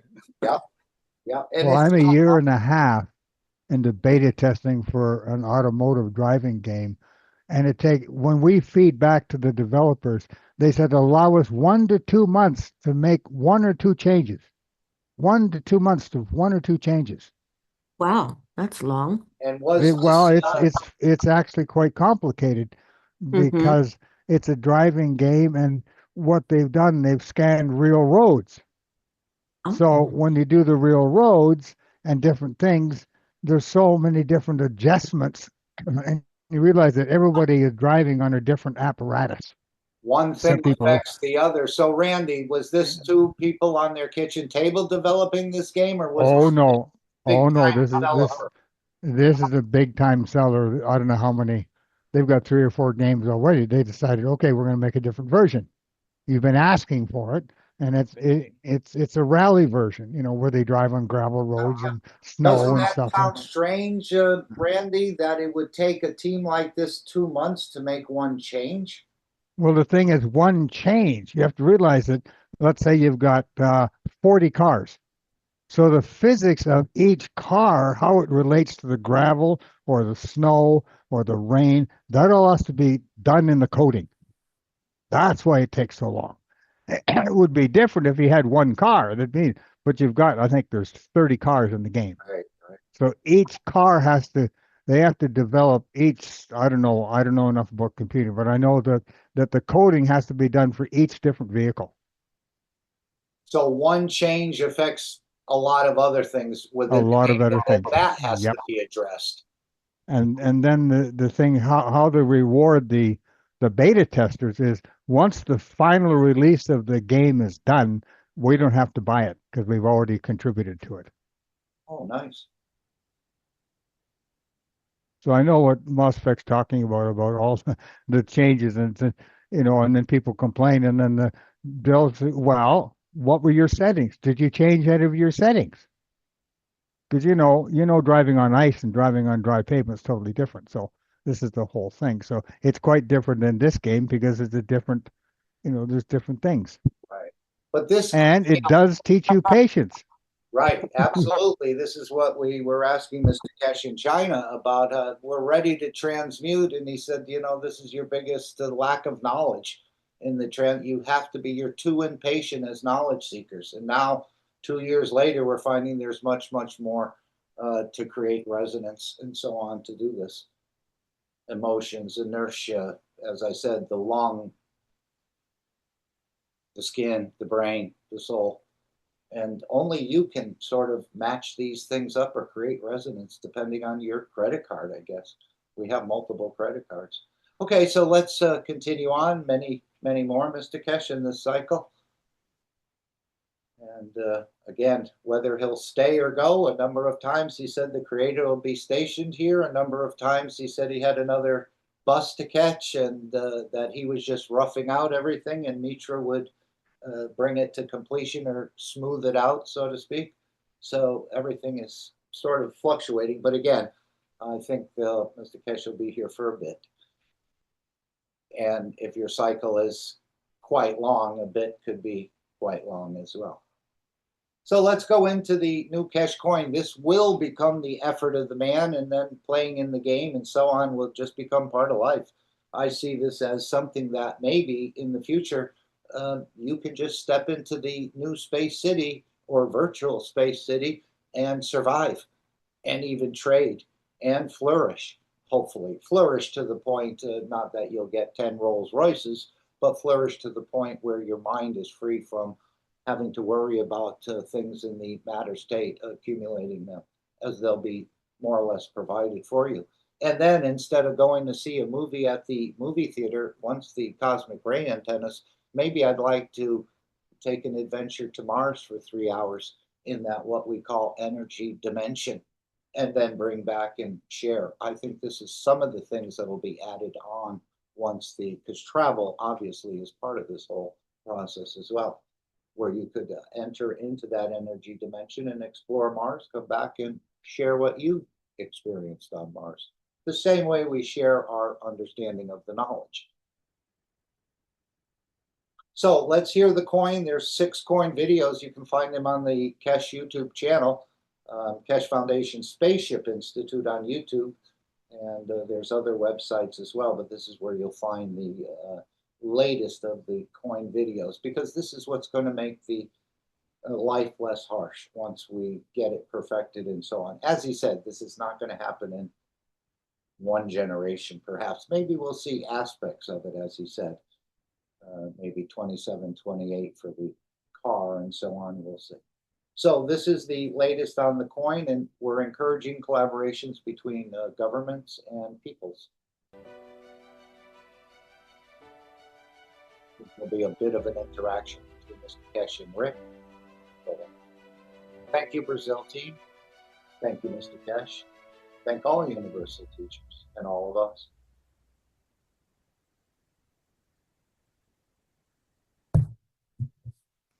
All right. Thank you to Raphael and the other members of the Brazilian community that put that together. So we're in the second part of the program here. Do you want me to play the Keshe coin video now, Mr. Keshe? Or yes, please. Because I think that's important for the knowledge seekers to understand. And thank you very much to all the knowledge seekers for all the best wishes. Go ahead. Very good. Okay, now I'm not sure if I got the correct video, but there's a number of Keshe coin videos now, about, well, 5+ previous ones.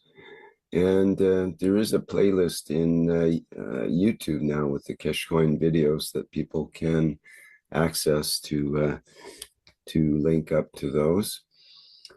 This is Keshe coin video number 4, and I'll share that now. And were you able to find the link on YouTube? You wanted to share some of these coin videos? And again, this will start to migrate out into the different websites and so on and so forth, especially people that have played with crypto, maybe been burned by crypto, lost their wallet. This is much more of a foolproof and long-term thing. Again, not for speculation, but for cooperation and collaboration. Yes, thank you, Mark. Across the I got world, it as brilliant well. minds are waiting. Students with dreams, ideas, and intelligence.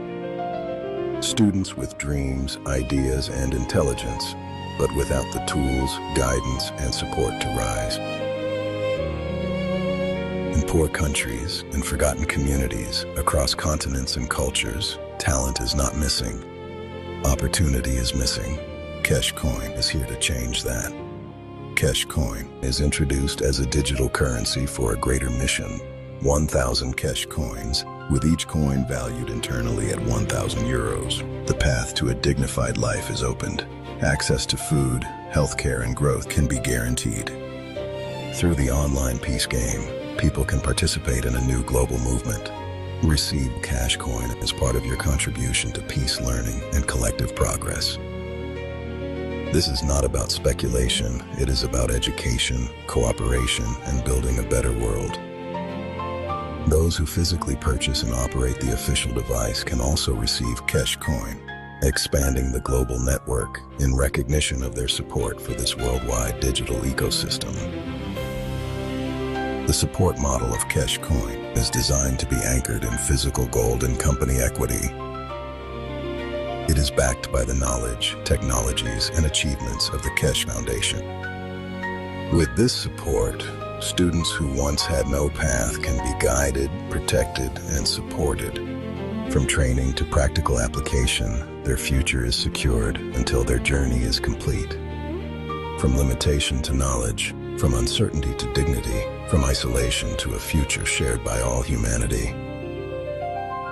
One nation, one planet, one race.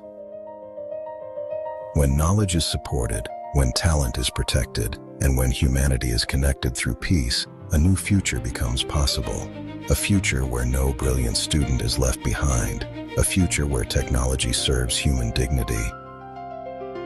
When humanity lives in dignity and peace, the soul can elevate. With an elevated soul, humanity can look beyond survival.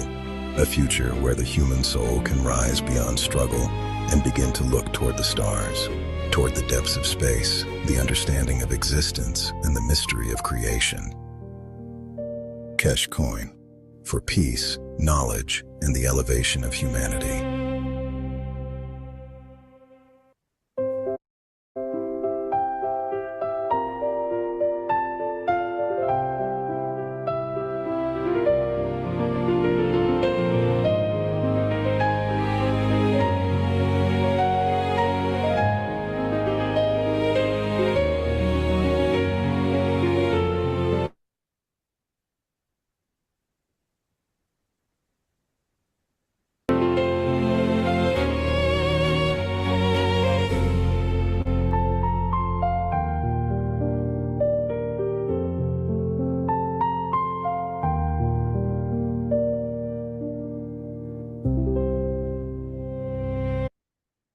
Okay, any comments on the latest one? So we're creating opportunity for futures as well as opportunity for ourselves to live a less harsh life on this planet, but mostly for the future. I mean, we don't even have to make the gold. The gold is already mined for the coins, or they're going to mine it as they need it.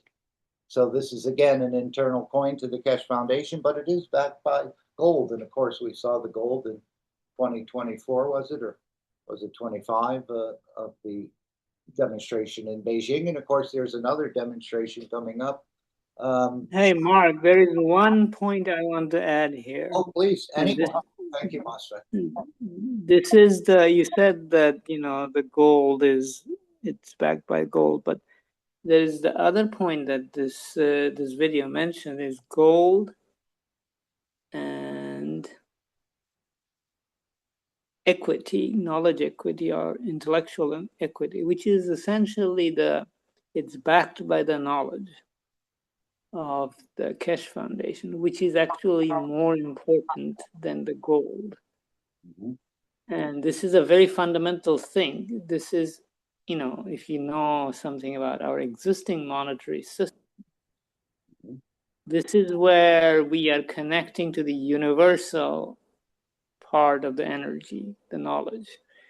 And this is, I think, one of the very fundamental aspects of this Keshe Coin operation is this equity in the knowledge of the Keshe Foundation. So I wanted to just highlight this. This is, in my opinion, and I know a little bit, I'm not completely, I mean, I know everything, but I know a little bit that this is an extremely important thing which is non-existent in the current currency system. Right. I probably should have said it's backed by the knowledge of creation. Yeah, exactly the point. That's the point I'm getting to. But And the so emotion, the emotion of gold does have an effect, doesn't it? Yeah, it's kind of like, much like having, hard cash in your hand. There is an emotional effect to it. The gold has a similar emotional effect. But even beyond that, we have a very fundamental aspect of this, what do you call it, currency. The knowledge giving the current. And as Mr. Keshe kind of joked, you say the knowledge of creation. He said, we're selling the knowledge of God in the stock market now, and it's called markraycorp.com. So he's also referred to it in the same way. He said that's the way they do it on this planet. So we sort of, that's the way it'll be done for now. So you can actually buy shares in the corporation called Markray Corporation. It's on the penny exchange, but he had jokingly said, yeah, we're selling the knowledge of God on the stock market. But it goes a lot further than just the gold. That's what I just wanted to kind of highlight. That was just a demonstration, and as I said, gold has been so impressive to us and has created so many emotions over eons that was. But as he said, it could be cotton, it could be copper, it could be any sort of material that's needed. Rare earth materials were part of that package as well. All depends on how you set it, as I understand it. So rare earth materials are no longer rare for those who signed the World Peace Treaty.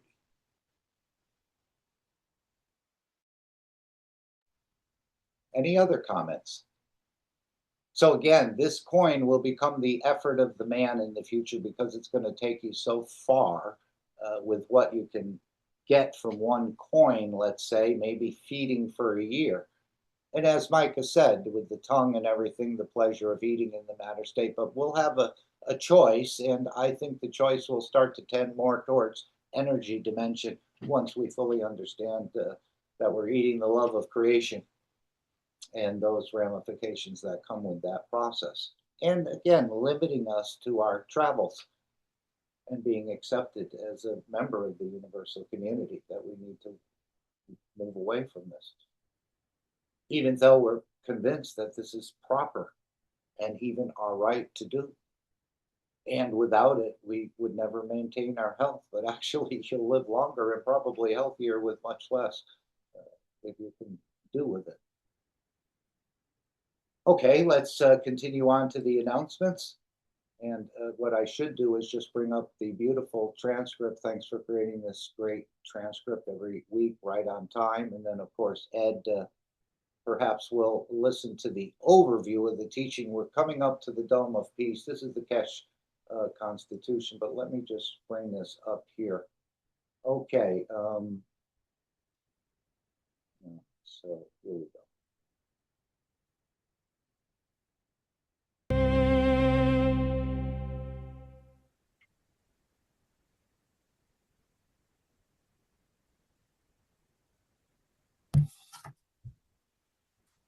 Okay, we're back to our program here.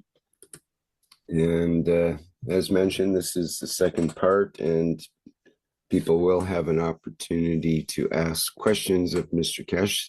Our attendees here can put up their virtual hand, and then we can recognize you to open your microphone.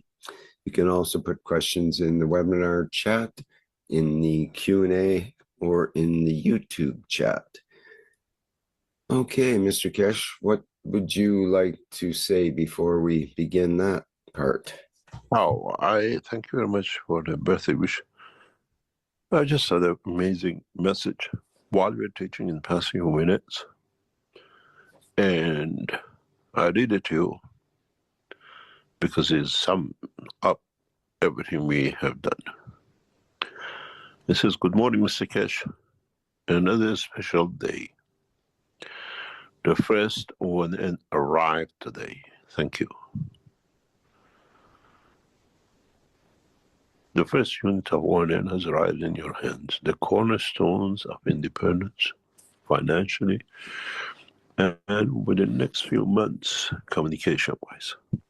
Nobody can interfere with your accounts. Nobody can decide if you're a criminal or nothing. That it suits them, and the game starts as of today. This message is the biggest birthday gift I could ever receive.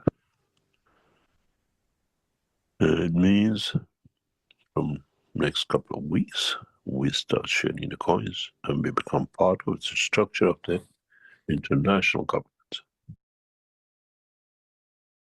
Now, again, I would show you the ONN. I think we'll see a picture of it on the screen. I'll just move it over in the Keshe Foundation store. But right now that is forbidden. Apparently it's offline and being worked on. I don't know if it'll appear as the same store or it'll appear on Shopify. This is what seems to be the trend.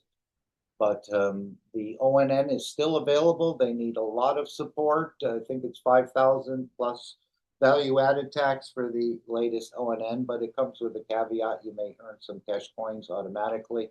Again, it's really a gift for you're gifting it to humanity. But you can sell it as well or leave it in your estate for someone else to take it over if you happen to leave. And hopefully we should receive about 25 of these in the next 2 or 3 weeks as the units arrives in their position. And our team in the background works to sort all the what we call knickknacks and structure it to the best of ability. We wait till the first one arrives in the next day or two, and then the next war should arrive next week. And then sometimes to middle to the back end of this month, the other, what we call 17, should land somewhere in this planet. And with this allows us to start testing and bringing a process that nobody will be left behind. And we need a lot of support to put as many of these units into the hand of the knowledge seekers in coming weeks and months. And unfortunately, if you've been on the site of the Keshe Foundation, we had to raise the price to just about 5,000 because thanks to the murdering leader of the world, the President Trump and his crony, Netanyahu, with the fake prices of the fuel, the prices literally has doubled and tripled on what we started with. Hopefully you see Chinese microchip and the processors in the next year or two will bring a different dimension, but at the same time, as we open the research centers, we developed a new what we call the plasma chips and what we call cosmic ray chips, or what we call control systems, that even these things will become obsolete. Okay, any comments? So you see the first units are out for test. They're going to have to be sort of vetted and worked through and then corrected. And as Randy said, one game he's playing on, it took him a month or two to make one change because apparently it's just not one change, it's much bigger. But at the same time, other chips are being developed in this whole process. So you go to the Keshe Foundation store, One Nation Network should be right on the top of the page. Again, this is creating a sort of dome of peace where many of the technologies within the Keshe Foundation can be delivered remotely through the cosmic ray understanding. So again, we're not asked to develop anything. Obviously, use your own system for that. But he said, we'll handle everything in the background. You knowledge seekers just have to listen and play. And that's the way it seems to be progressing. But many knowledge seekers will add as they start to collaborate in the research centers and create spin-offs. We're going to hear more and more as this thing starts to sort of wind up. This morning before we start the session, those who work with us in Keshe Foundation, we were in a long-term meeting and the meeting before that to secure the research centers, the properties of the research centers, and the researchers which join us and come in. We are gathering the scientists gradually. We are about 3 months behind on our work into the China Space Center, and next couple of months into other factories and starting companies around the Chinese nation. I thank those who work with us deeply in running, bringing this up.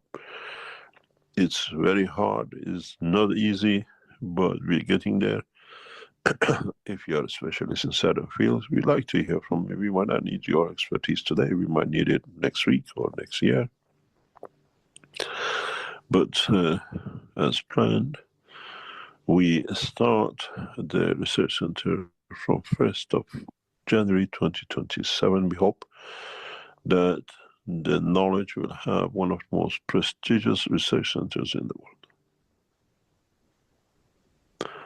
From all races, under their own nationality, no visa to enter, except the visa of knowledge and peace. It's important for us to still look for scientists in the Keshe Foundation, if not outside the Keshe Foundation, as we have already started recruiting a number of specialists outside knowledge seekers circle, because we don't have the depth of thoughts we need or cannot join us because of the government pressures. And this will bring us to a very beautiful place. We hope to celebrate with all of you the opening of the Keshe Foundation Research Centers in some 16,000 square meters of research facilities in China on the first weeks of 2027, when we get the building handed over to us, hopefully, that is ready to facilitate for research. If you're on the caliber of that kind of level of work, join us to build what we call clean future for humanity, based on what we call peace and not on commercialization to create more war. It's a beautiful building, and it's a prestigious building, and with it comes prestigious what we call technology. It's an amazing building, built especially for research. It's like the builders knew it was built for the future of space technology. It's a space room. It's about 12-meter high ceiling that we can test everything in it. And we have a facility of some 40 rooms, research rooms. 40 different directions and dimensions of research in the space technology. And of course, that's what the Mark Ray Corporation is. There'll be a Mark Ray in China already set up or will be set up. And this is the investigation of space technology and the development of space technology.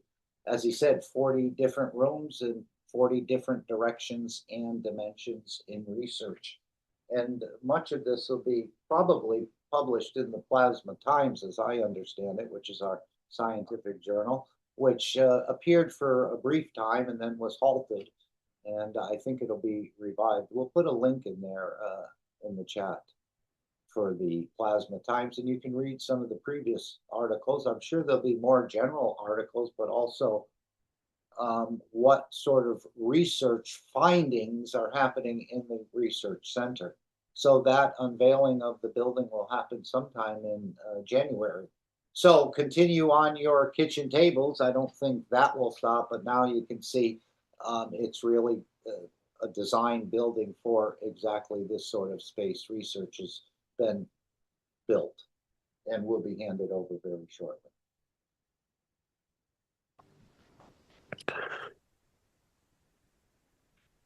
There is something which has become apparent to many of you for the past week, 2 weeks, that this is a difficulty with the Keshe Foundation website and the store. We had a dilapidated system for nearly 10 years. We knew it. Our team was working on it. And decision was made about 2 weeks ago after a heavy attack on the website, showed the outdated, what we call programs, which are in AI, can break in like a knife in the butter. And everything is getting redone, reset, brought to 21st century to AI situation, what we call level. You have to go back into the shops and re-register.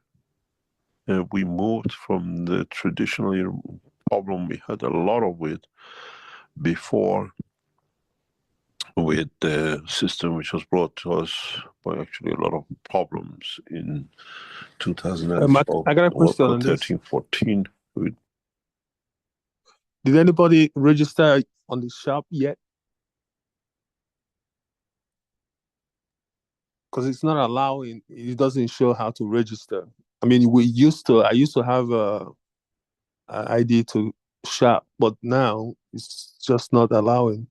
Yeah, I haven't even been able. You're talking about the store? The store, yeah. Yeah, I haven't been able to get on it. It says 401 forbidden. So I thought it was offline for work or something. No, it's still online, but it's not allowing the ID number.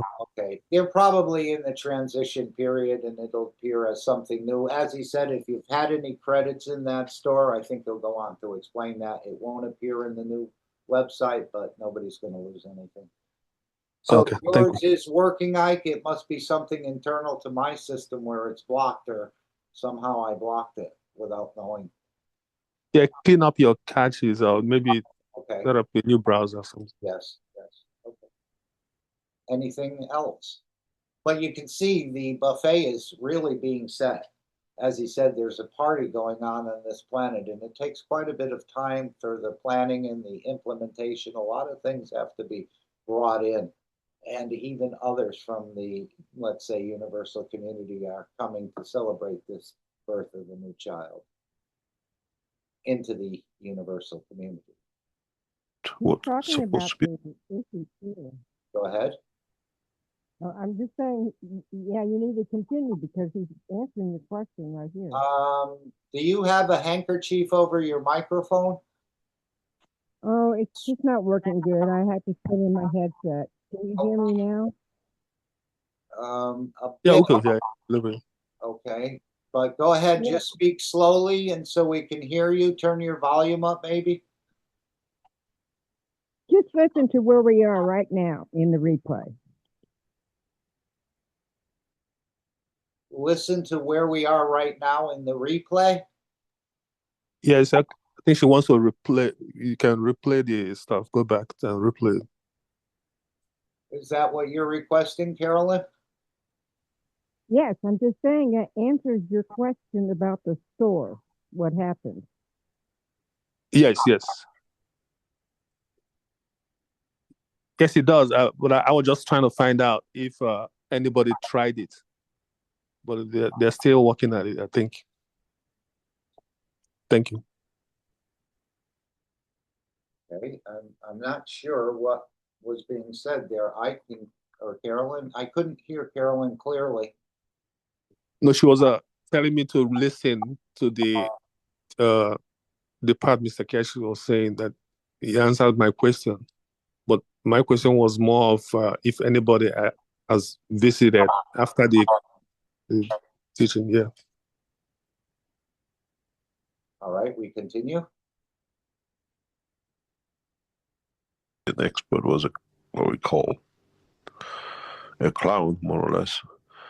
Now everything goes on the Shopify system, credit card, everything else. You will notice very soon that the bank account of the Keshe Foundation will change from 1st of September. Credit cards and what we call everything goes through Shopify. We will give you access to the donation accounts separately. And in a way, we have revamped the Keshe Foundation website and Shopify everything, which you had some problem in the past 2-3 weeks with. Hopefully in the next few days. It's fully done. What is being put together is taken months of work. It's the last steps. It had to come offline that it could be done. And if you have any credit, any products you purchased before, you won't see it there, but it's registered in the system. Do not worry, nobody loses anything. And it's just that we cannot transfer them into Shopify because it has a different data collection and basis. When you come into the store, say, oh, where is my, God knows, for example, ONN system, is already put in the background, is yours. You haven't lost a single thing. It's not the tradition of the Keshe Foundation. And we are ready to move. Gradually, once the last bit's done, there's a couple of interfaces that have a problem with. Hopefully it'll be sorted in the next days. And you'll get access to Keshe Foundation website and everything else. And that we can be good till another step, maybe 10, 15, 20 years time. Another system comes and you shop with your soul and your coins and everything else which is coming in. We're trying to implement the dual purchase by coin or by cash or by payment. That has to be finalized, and then we open the website maybe next week or this week when our team completes.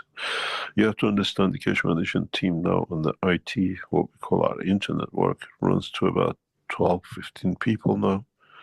It's not one man, and it's taking a lot of energy. We brought in new teams from different countries, European and Asian, and as usual, the IT team in Europe is working hard. And I think this team will increase about 20-25 in the next few months, as we have to support the game, the website, the cash coin, and everything else. And I thank those who are behind it, especially those in Far East, who are helping us immensely with this, putting this team together. We are moving into the position of sharing cash coin. As I said before, we are doing the opposite of using government's energies to what we call finding the coin. We're using the government energies to finding peace. And the coins have all been fished and nobody can touch it. And it's controlled. And you start receiving coins bit by bit. Register yourself into the Keshe Foundation, what we call in Austria. Complete the registration, go back into the games, and we start giving, as we said, Keshe Foundation workers in China will get a first time. We check on them, how you can work with them. So again, this is in the chat, keshefoundation.at, Austrian Association. You sign up for that, and then we'll replicate that in our nations. Thank you, Gail, for covering that. But as Mr. Keshe said, first go and register, and then go to the game. Then we go to the knowledge seekers, and then we spread to the students in universities before they start the next year, hopefully. And we gradually break through. We have 2 nations who have shown interest to accept the cash coin as a purchase. And we are expecting huge problems from governments. This is why it's important for us to get as many units as possible that become independent VPN system ourselves running, and that the system cannot be stopped, does not matter, as we spread across the nations. We need at this moment a lot of financial support to acquire as many as these modern systems to send out. Everything is sorted out after a year. And by September, we would like to be able to spread this across this planet as fast as possible, that we can operate freely and at the same time collectively together. So again, I don't think you're going to be taught how to feed yourself in a way, building a system, but the offer will be there in the Keshe Foundation store or in the game for you to take advantage of even an app on your phone, apply your coins, and to receive energies through cosmic rays, which you're already doing. It's just going to be increased a bit. So all of these things just need to be sort of implemented, and this is what we're doing. But we need patience and time to just to do the website. I'm sure is a big task with a limited crew. But it'll get sorted. It'll get out, as he said. Even with the store, give us some time to get it working right. if there's any question, I'll try to answer. And I have to finish today at 11:45 in 1 hour and 10 minutes as I'm traveling, and I have to be on the move. Okay, I thought we were going to get time to play Micah's question, but I think we're going to go right to the Dome of Peace, and then we'll hear Alex's pre-recorded presentation. Any thoughts, comments, questions? Again, it's a masterpiece in progress. Just the way these master painters didn't create the painting in 1 week or 1 day, and they had a lot of other people sort of painting for them. Again, I don't know how they work, but they weren't the only painter of the picture, let's say, some of these works. And this is the same thing that's happening here. A masterpiece is being created. We're all contributing in a small way, even testing the game by playing it and finding some of its flaws or other things. So thank you all. So let's go to create the Dome of Peace, which is, again, something for our physicality and our energy dimension to participate, making a clear delineation that you actually operate in both dimensions. The energy dimension seemingly foreign to us, but it's an integral part of our structure, and that structure, that energy dimension is ongoing and being used 24 hours every second of the day. Now we're going to sort of step into it and play with it a little bit deeper than we have, and not just ignored it or just accepted it as it's there. Now we can actually do something more and more with it. Even our own structure, as he said, as Mosfeq was alluding to, the breathing, the other techniques, the heartbeat, and so on, all learning to put this whole structure together.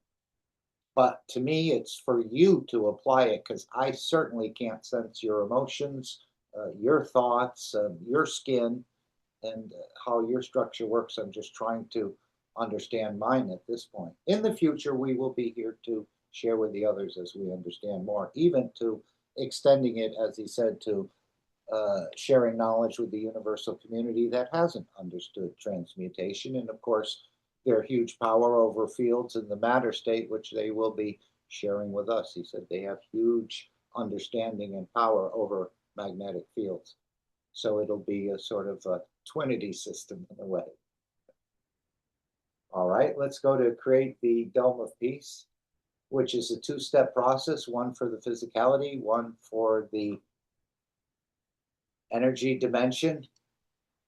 So let's hear from Stefania if we can. This is releasing the Gans waters, which is something you can make right in your own kitchen, just connecting a few wires and doing a little bit of nano coating, getting a couple pieces of metal and adding a bit of salt and seeing how you can attract fields. Again, all these things were in the matter state were to show us, in a way, in the matter state, how energy is transferred. And now we're taking this to a collective level of the souls sort of combining. But the matter state is part of this. I think it's a twinity. As he said jokingly a couple of times, this is the way you take over a planet. We're not really taking over a planet, but the Gans waters and the Gans seems to have some sort of intelligence where it knows when things are out of balance and tries to bring a balance in. And as you said, in the future, they'll connect to all these different Ganses you've made and you've released, probably to sort of supercharge them, perhaps in a way that your work continues even at a bigger level. So, as I said, twinity system wants something for the physicality to do. And again, I thought this was silly in a way when I first heard it. How is releasing of the fields and the water going to change anything? It's such a small amount of water compared to how much water on this planet. And gee, do the fields really carry this ability to bring balance and so on and so forth?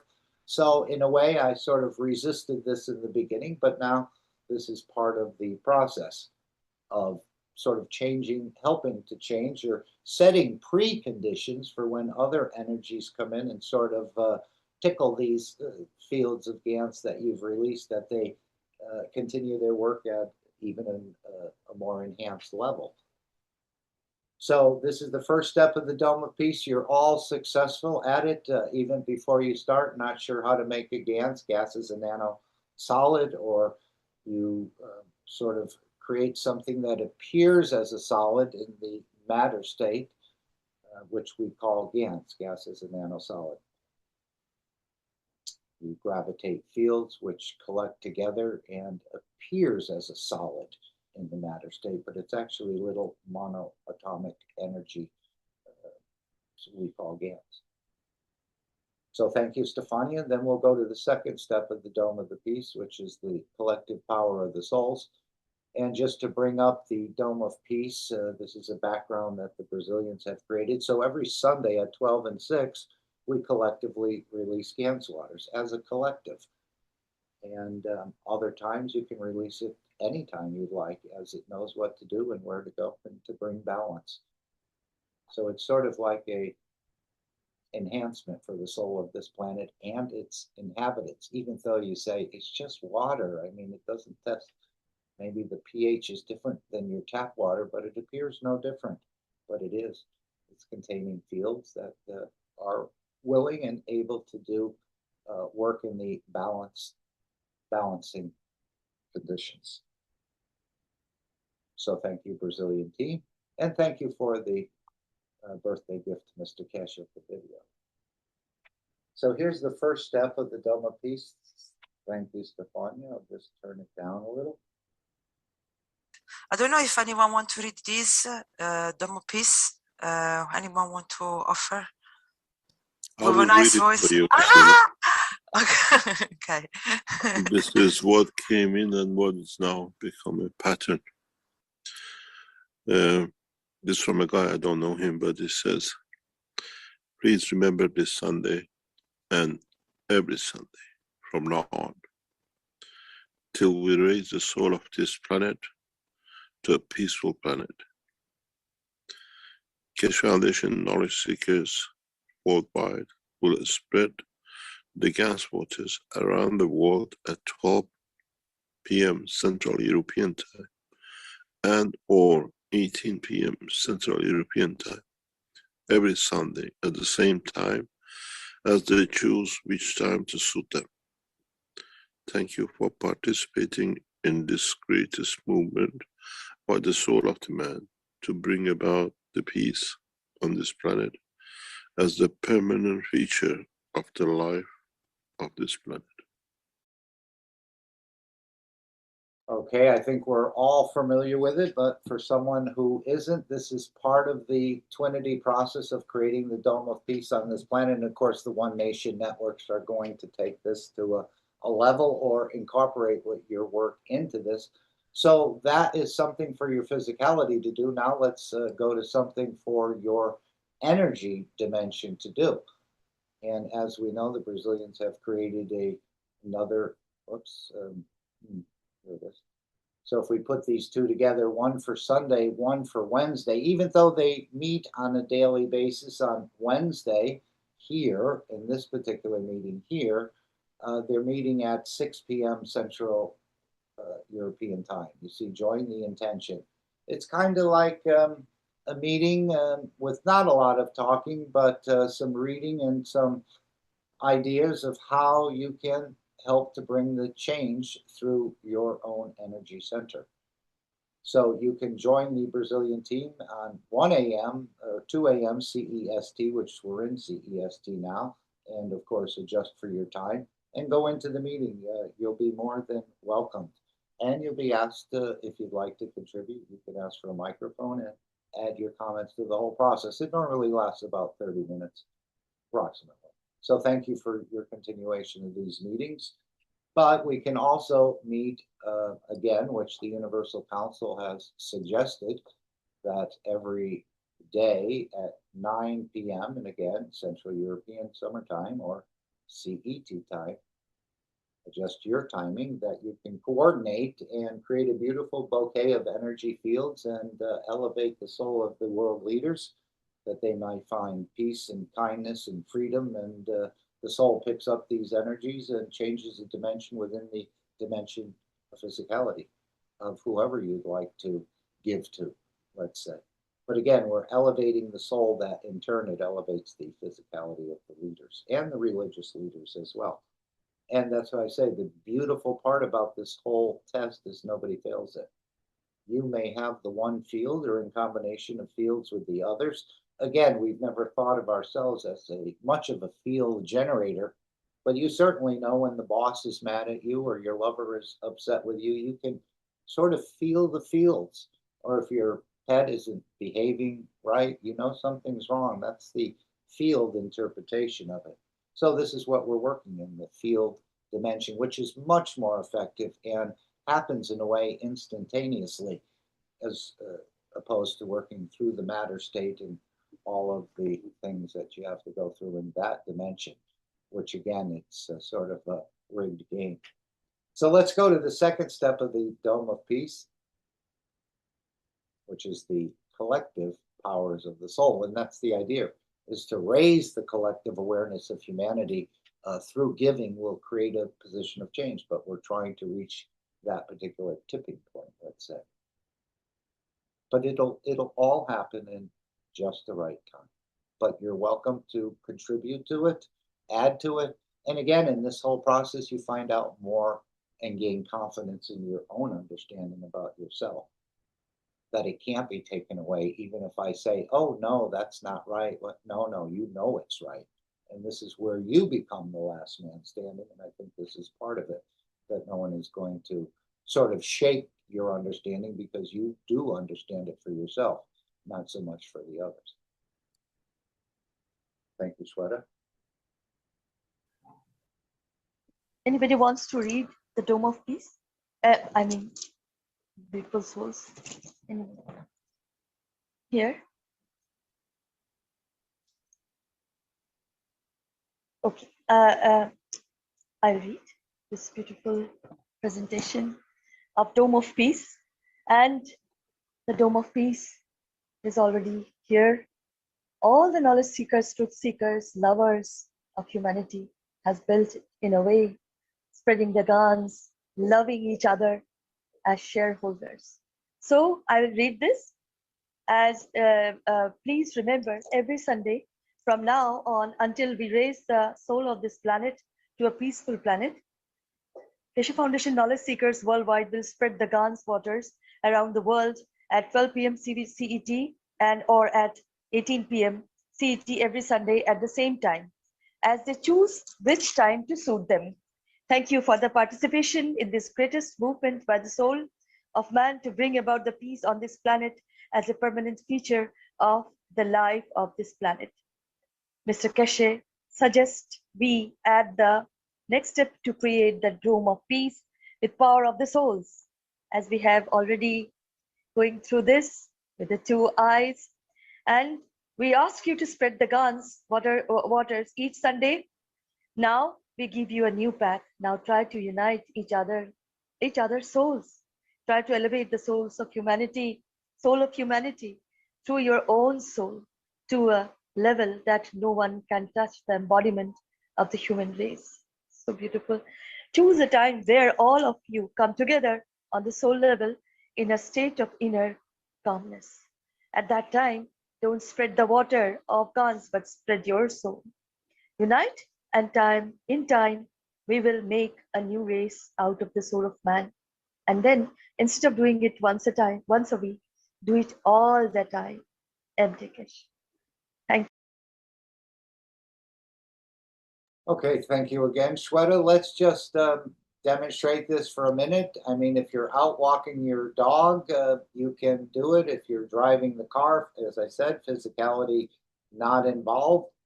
And we continue this process until we start to see the elevation. Again, it's not a day job and it's not for those faint of heart.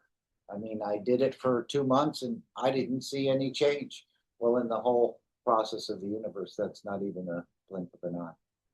So let's just demonstrate this for 1 minute if we can, and we'll start now. Giving to the soul of the entity, world leaders, religious leaders, that the soul picks it up. This is not a forcing process, but just making it available. And in that process, you get nourished or enlightened or elevated as well.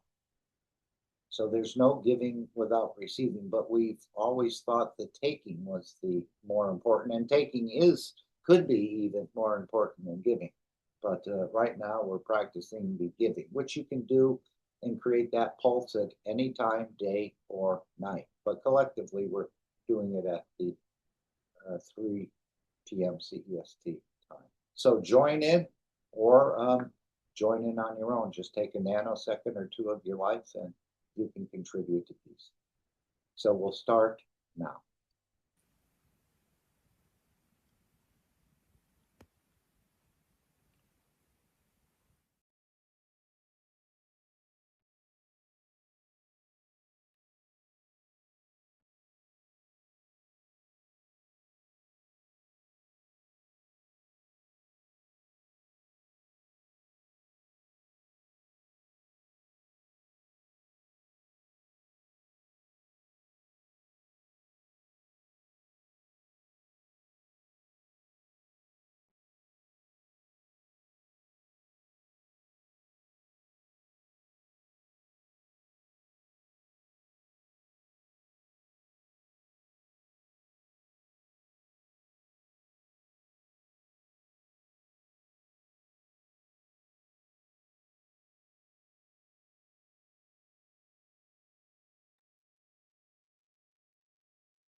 So that's how easy the process is.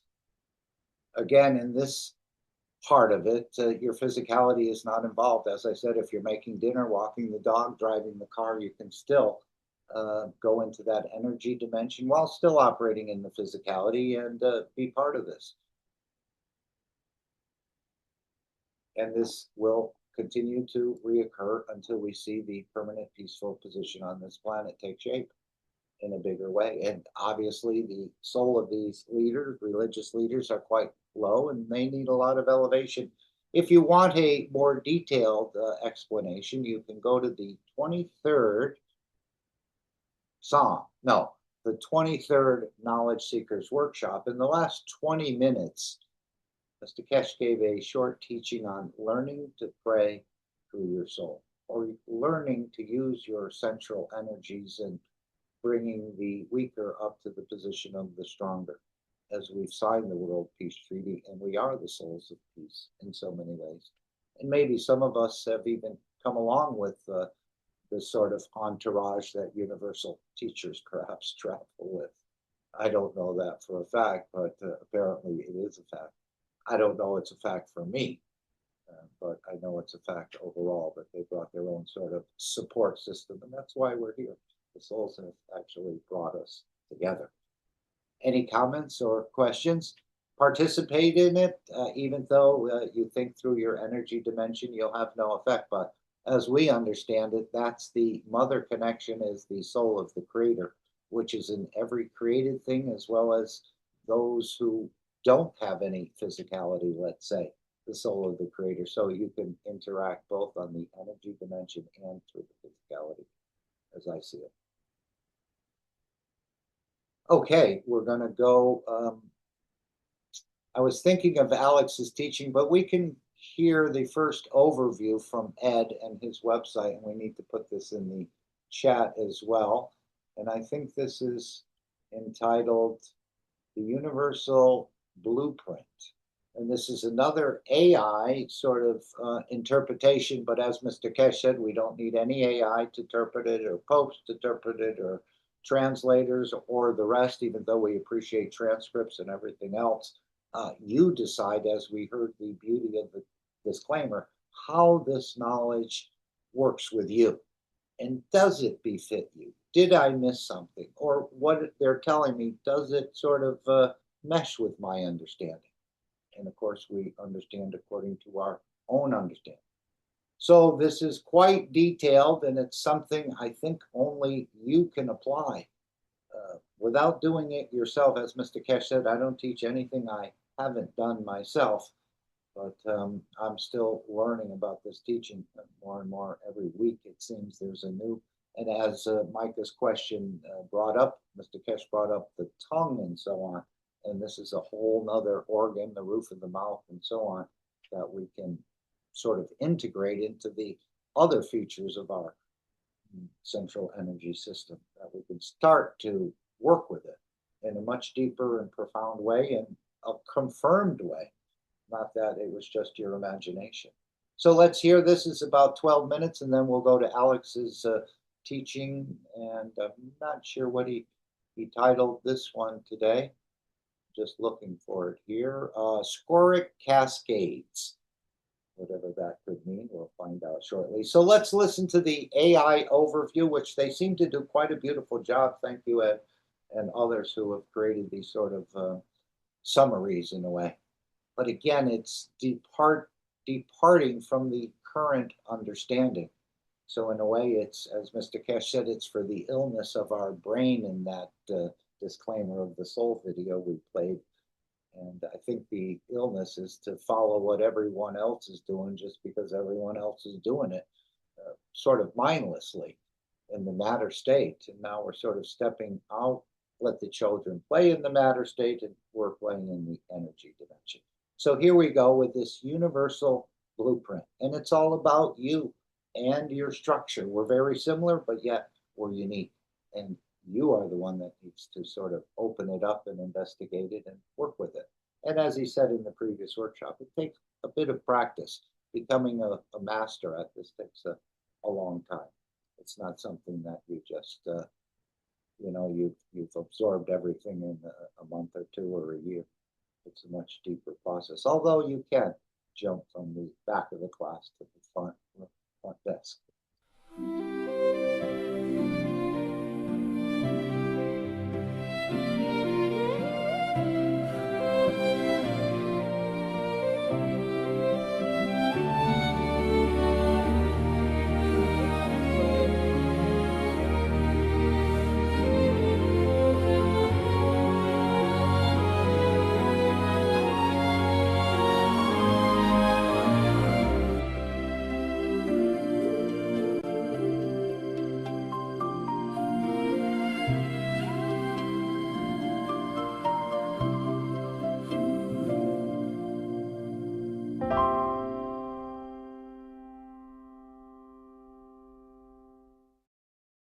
Welcome back to The Explainer, everyone. Today we're diving into a highly unusual, honestly profound framework derived from the KSW's 653 teachings.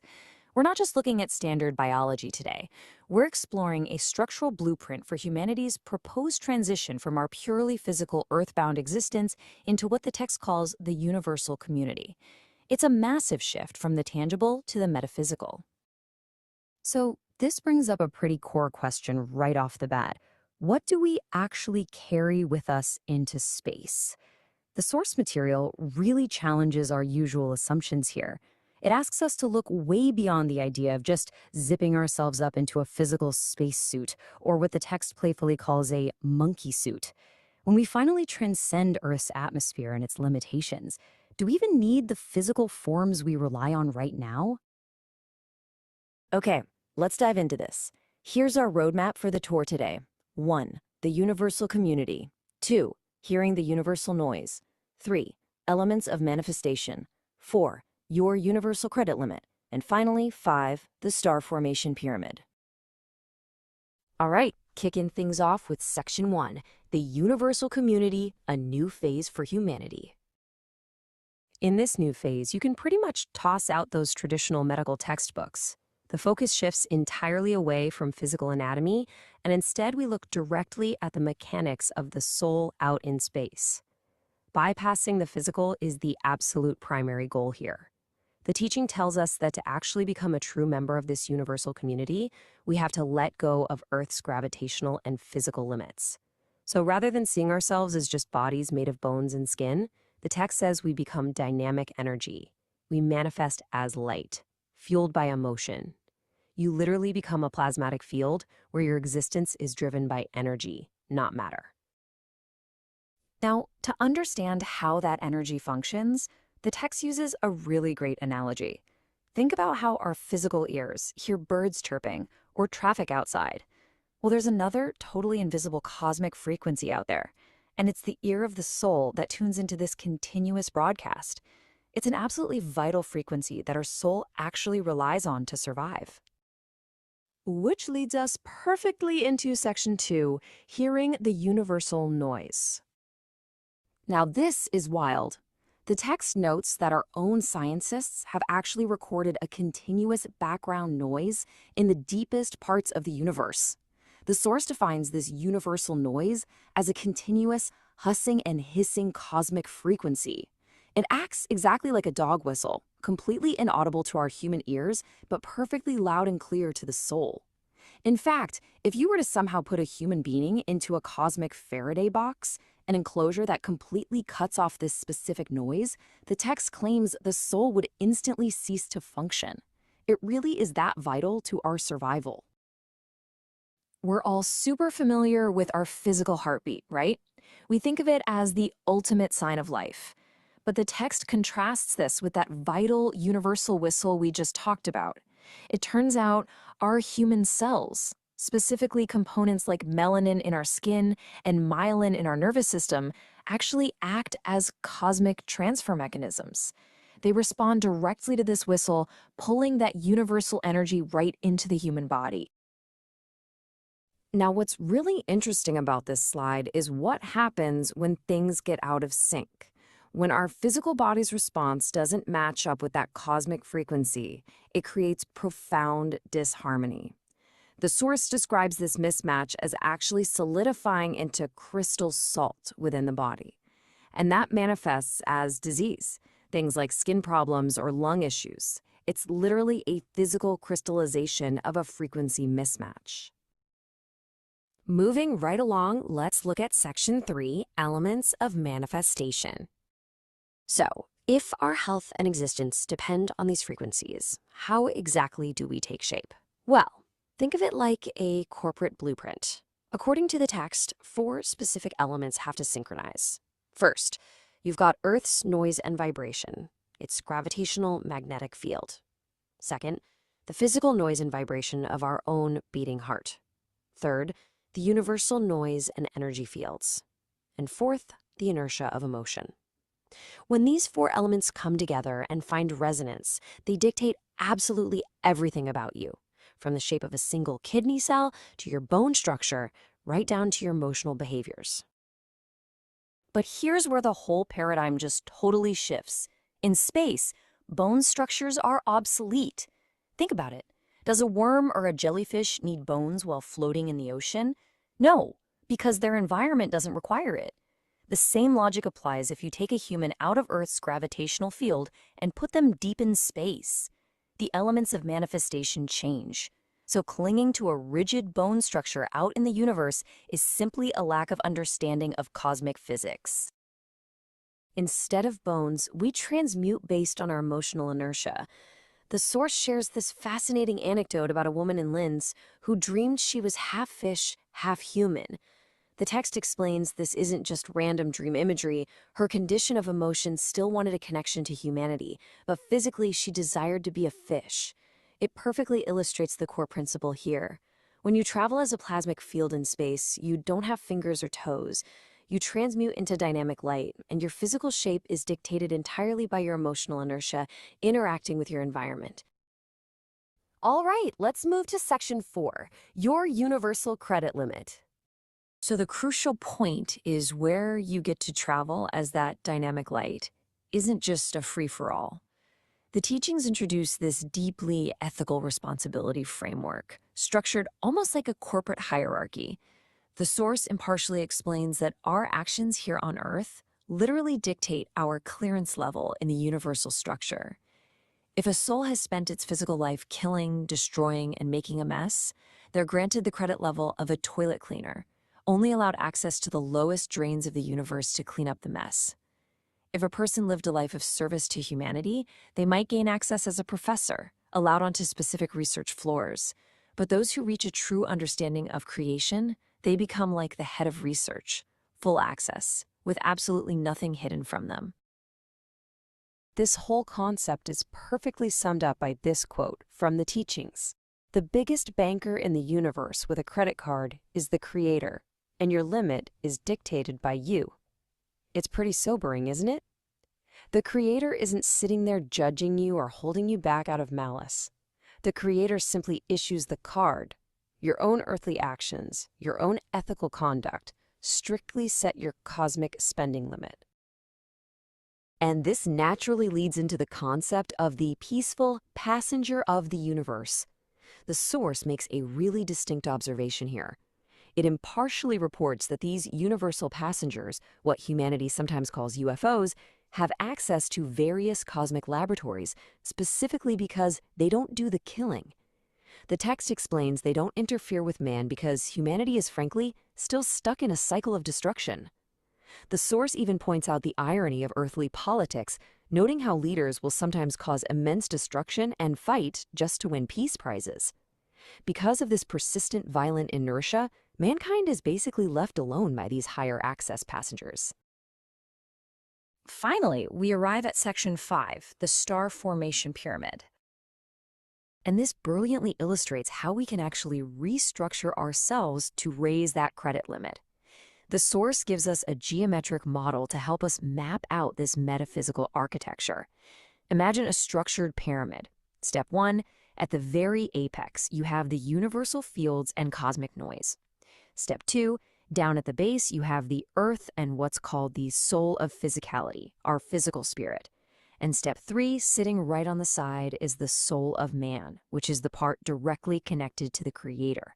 It's a complete corporate surreal blueprint of our very existence. The real challenge here is balancing the ship. The text points out that for all of human history, mankind is basically hyper-focused on strengthening that base, the earth and our physical spirit. And by doing that, we've completely locked ourselves down, weighing the ship down at the bottom. The goal, according to the teaching, is to detach from that physical base. When we let go of those physical ties, the entire pyramid naturally balances out and points us directly toward the Creator. So how do we actually do that? It comes down to practically managing what the text calls the control panel of emotion. By mastering our breathing, we can actually control the inertia of our blood, which in turn controls the emotional fields we absorb from the universe. The text suggests that if you master this, you master the world of creation. You don't need a crown of kingship or any sort of physical dominance, because you can navigate the entire cosmos simply through the mastery of your own internal energy. Which leaves us with this final provocative thought. As we get ready to transition away from our physical constraints and step into the universal community, what is your universal credit limit? Based on the inertia you are creating right now, today, which floors of the cosmos will you be allowed to access tomorrow? It's absolutely something profound to reflect on. Thank you so much for joining me for this explainer. I hope it sparked your curiosity, and I encourage you to keep exploring these concepts.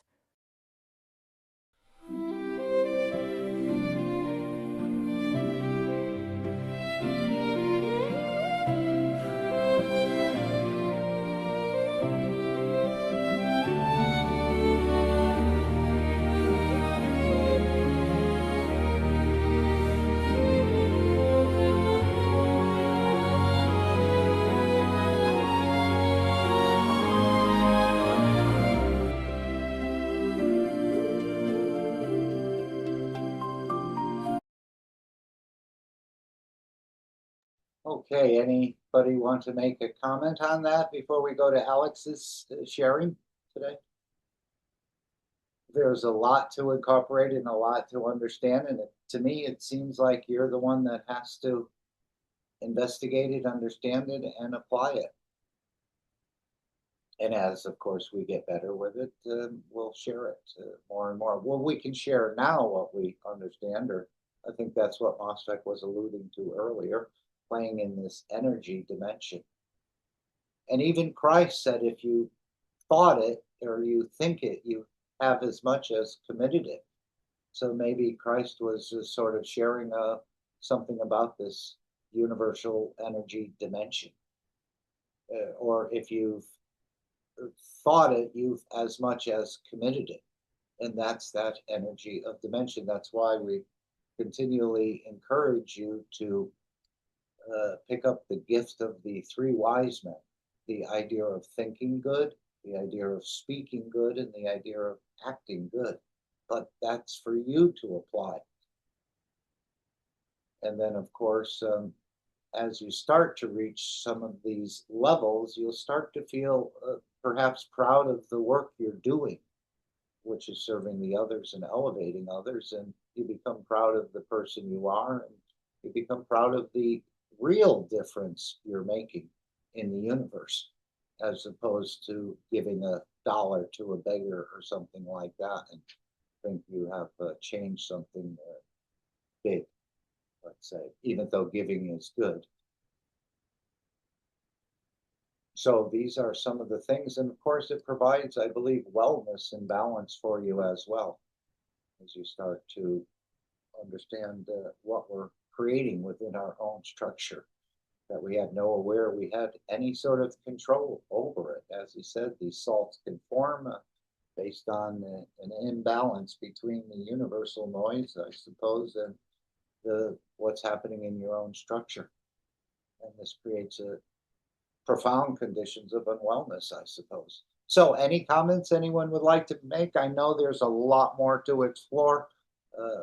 Mr. Keshe said the teachings may go to 1,000 teachings, so we're just past the middle sort of journey in a way.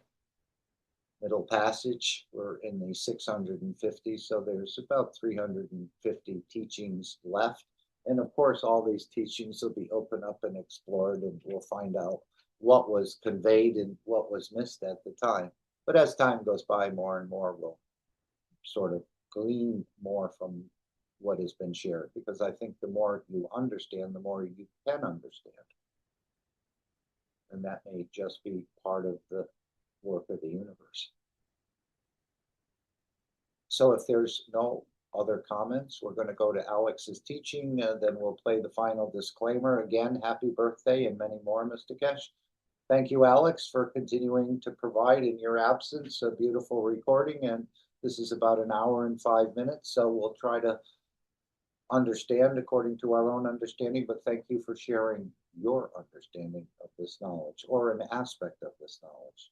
So thank you, Alex. You're here for sure in the energy dimension, as many others are too. We look in the participants list and we see a very small number, but I think others are here in the energy dimension, thinking we're perhaps just a few, but we're many more.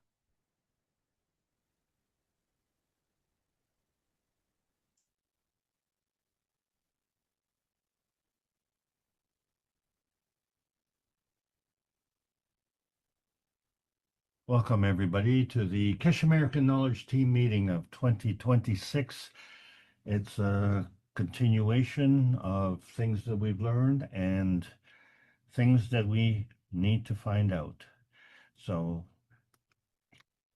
please enjoy the journey. Let's start off with a disclaimer.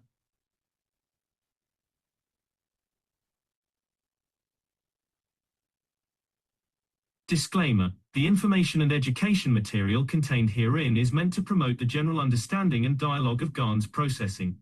Such information is not meant or intended to serve as a substitute for a healthcare professional's clinical training, experience, or judgment.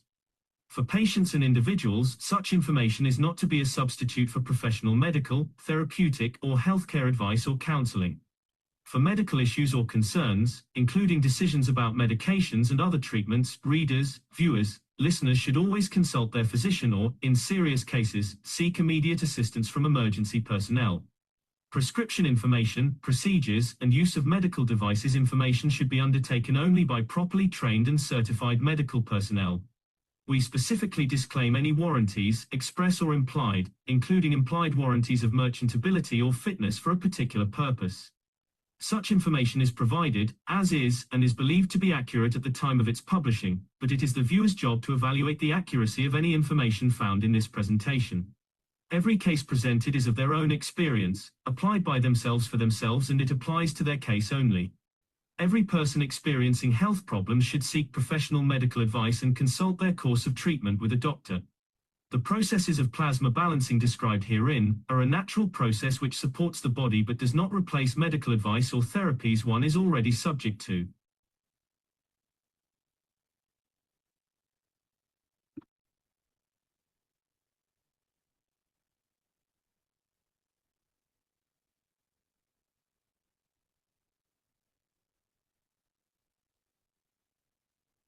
And welcome, everyone. It is the Keshe American Knowledge Team meeting, and as we said so many times, it is a very important affair for us as we are trying to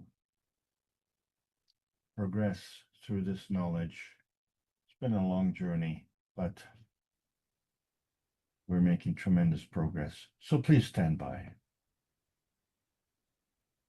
This is the Keshe Foundation Spaceship Institute, teachings on plasma science. We've been discussing the intermediate Matter Tech series, and the subject today is cascades. My name is Alexander. I'm from Canada.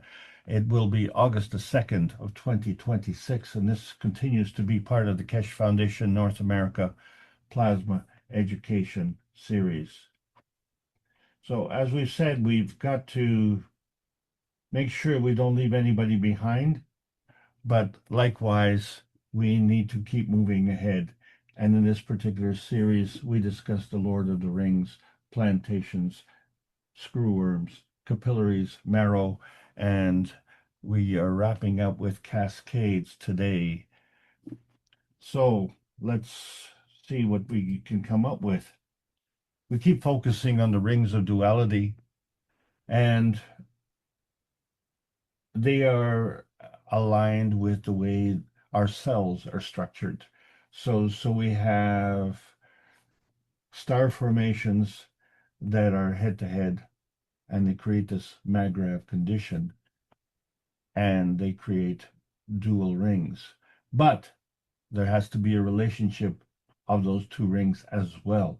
So the outside ring is magnetical, the inside ring is gravitational, and that's a basic, very basic understanding. However, when we look at the cosmic egg rings and we see that there are double rings and there's a point where the flow of time space turns towards opposite poles. And in that way, we create emotion. So we have a direction of time space evolving, and then we also have the flow over, under, and through. And so our basic understanding is limited by the lords of density, where gravity seeks density, and that density operates within the Coulomb barrier. So this Magravs is constantly in balance. And so there's a duality of concentric rings and spirals. And so we're trying to understand this in a better context, but there's some discrepancies. So if we follow the surface to volume ratio rule, where the smaller particle has a higher negative charge, and we've discussed this many times, but fundamentally, if in the area of a circle, if r equals 1, then the area is pi r squared. And so r squared then solves as 1 times 1 is 1. But if we double the radius, then 2 times 2 equals 4. And if we double it again, then 4 times 4 equals 16. So we can clearly see that the higher the ratio, the smaller the circle. And so what does that mean? Well, fundamentally, since gravity seeks density, then the smaller circle is gravitational, isn't it? Because it has a smaller radius. So the smaller radius has a higher negative charge. But the larger circle is magnetical, and magnetical is the giver. And so this has been always confounding because we have a plasma rule as well. But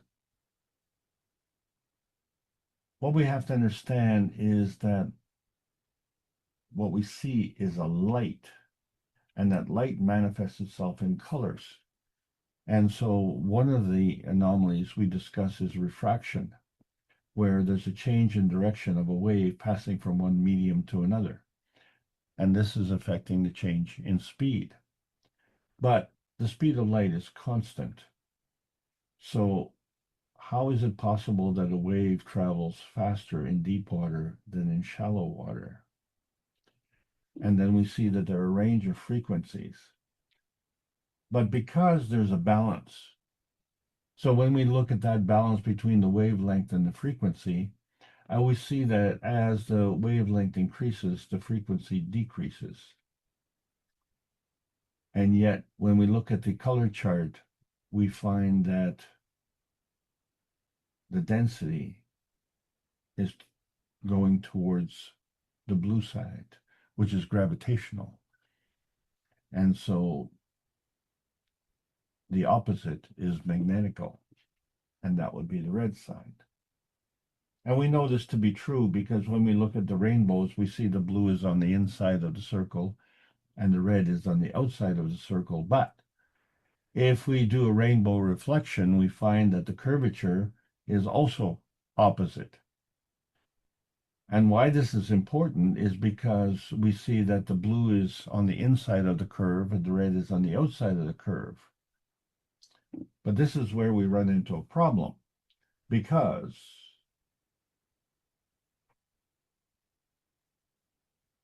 there's a frequency anomaly where the smaller circle is faster and the larger circle is slower, which means the larger circle is gravitational and the smaller circle is magnetical. So when we look at the principal matter is magnetical. It consists of PM ticks, which are energy packs. They're nicely packaged in a parcel, and they diverge all over the universe, and then they dilute into a force field coming together, the combination of the antimatter, dark matter, and the matter gen. And in that way, there's a conversion to the plasma gen. And so that is a reduction in energy. Then there's an interaction with the maggrav we call Earth space, and that is highly gravitational, isn't it? So the interaction there is what we call inertia. And this again is a slower speed. So what we find as the PM ticks come together, and we say, well, two forces come together. So you have to see your planet to choose your planet. And as they come together and create these three dimensions of the X, Y, and Z axis, you achieve this inertia manifestation regardless of time and distance. So we see the overlapping of the concentric circles and the spirals and the plasma fields within. So let's try and sort this out somehow.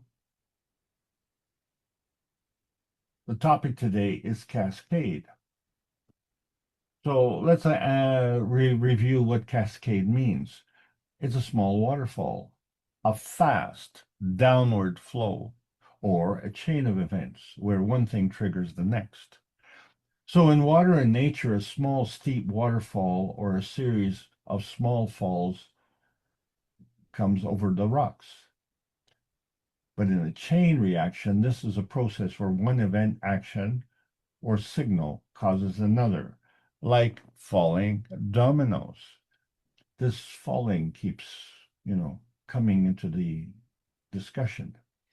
And of course, when it's large amounts, a great rush or heavy downpour of things, such as water, light, or, hair falling. Isn't that interesting? So a cascade refers to a process where things fall, flow, or happen in a sequential series. Some synonyms for cascade include waterfall, torrent, and gush, depending on whether you mean a physical flow or a chain reaction. So, we already know that there's a vacuum theory failure. We look at what we call our outer space, but that is really the in-between space between, let's say, the Earth and the Sun, and that is a vacuum, but it is full of principal matter. And that principal matter is energy in motion.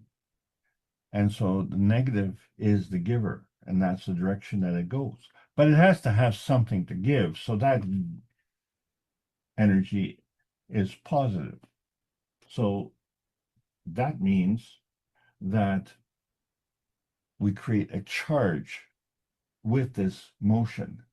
Energy is a charge in motion, and there's a negative and positive energy.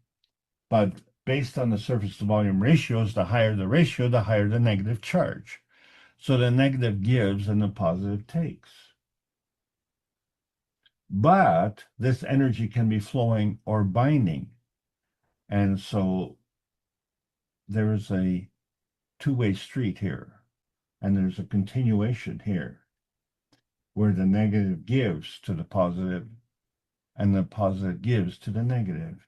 And this duality is reflected quite clearly in that famous energy parceling unit, which we call water.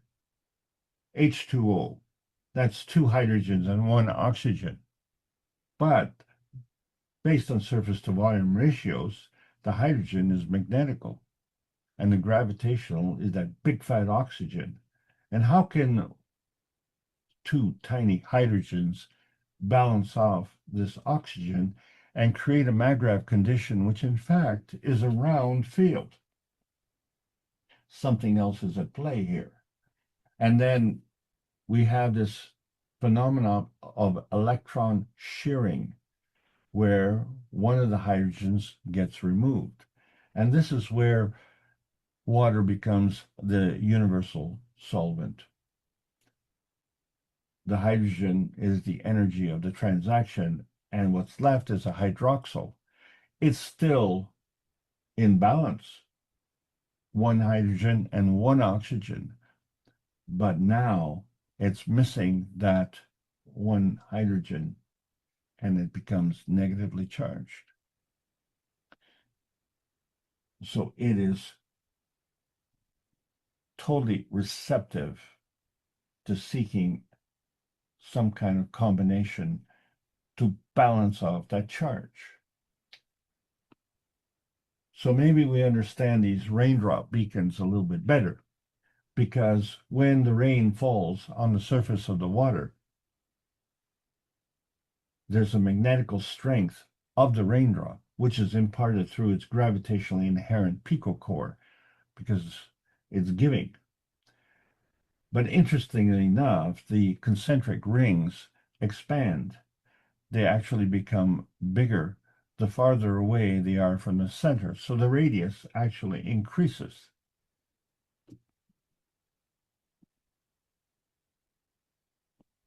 Let's look at what happens to these magnetical fields.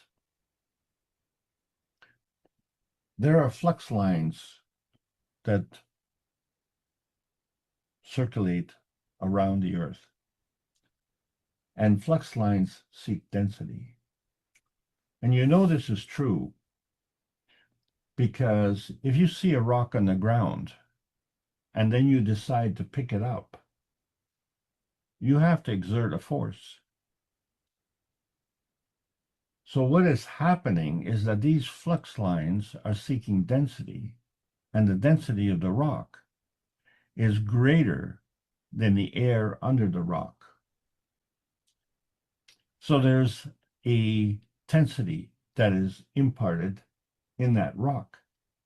In other words, it wants to fall back to the earth because gravity seeks density, and the earth is more dense than the rock. And obviously, the air is not dense at all.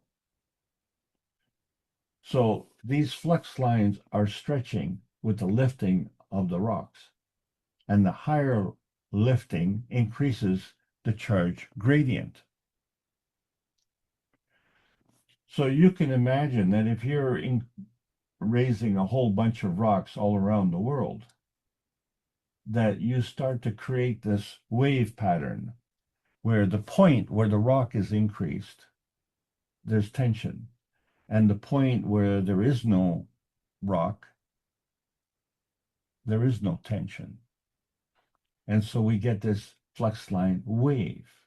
And so you can imagine with 8 billion people around the world, each one is creating a wave. As you move, you're increasing the gradient charge. And where you were, you're reducing the gradient charge.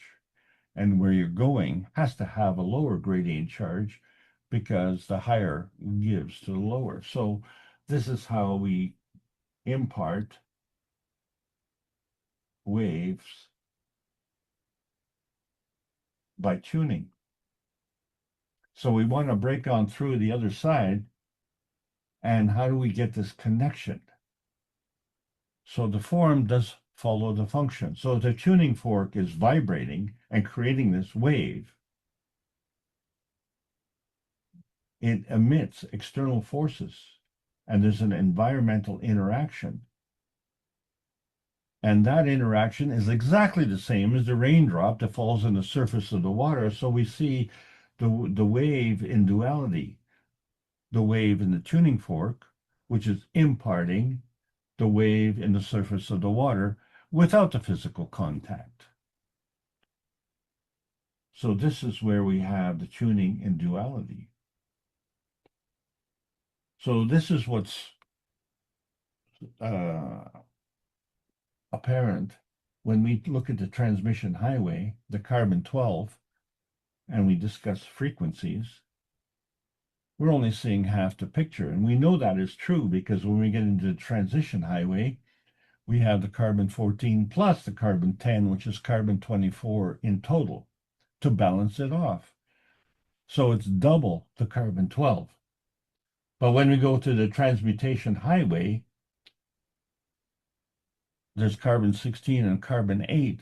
The total is carbon-24, same as the transition highway. So therefore, the pattern shows that 24 is the balancing number. The transmission highway is missing 1/2 of the case. So another anomaly is in contraction. We see that our lungs can expand and our lungs can contract. However, muscles will tighten and muscles will relax. And fists will clench and fists will open. But fists cannot not open. And that's true with growth also. It can only grow. You cannot not do something and not doesn't work. And this is one thing to keep in mind. The other thing to keep in mind is that when we talk about lords and gods, we refer to them in plural, not in singularity. And two gods, for instance, Aphrodite and Zeus, are forever in our discussions, although they're mythological. And then we talk about the chariots of the gods. So each god has to have a chariot. They have to get around somehow. And of course, we'll need a parking lot for all those chariots when they're not moving around. But when we look at the 10 commandments, there's 14 missing. It's a total of 24. And the first one is, I am the Lord your God. Somehow there's a confusion there. And the rest of the commandments focus on what thou shalt not do. And since not doesn't work, we wonder how this works. But we're continually told that we are fallen angels because falling comes through weakness, faults, failings, and weaknesses. And in that falling, of course, since gravity seeks density, we increase that density, and then we increase that pressure. So, of course, we increase the gravity, but what we're really doing is increasing that dependence on Earth space feeding. but we have an internal pressure of the Lagrange fields. And this is how angular momentum is conserved.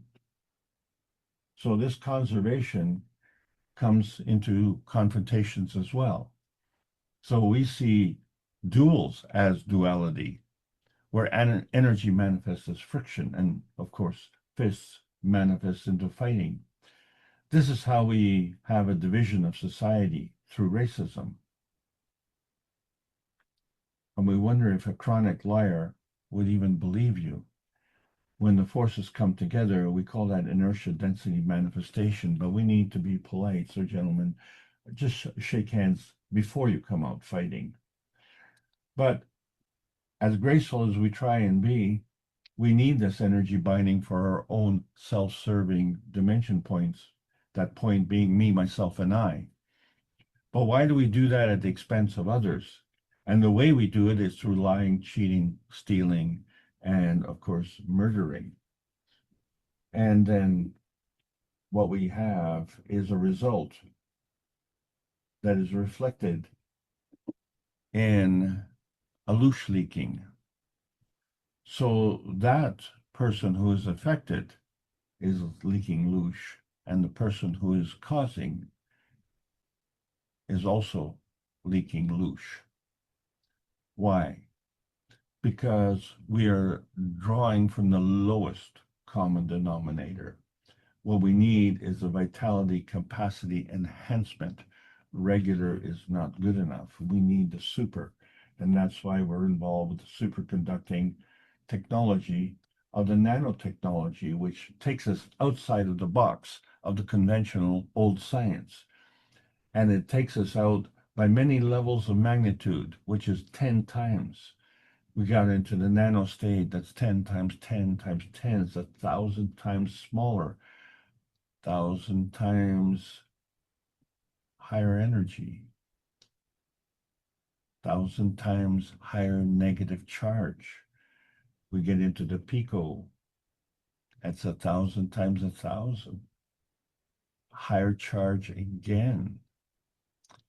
So we see how the plasma science is taking us into a different line of thinking. And so we're now in the beyond Beijing era of May the 10th of 2025, where the gold rush began. And in 2026, we had the silver rush. But all of this that was demonstrated how to produce gold from thin air was achieved with obsolete singularity technology.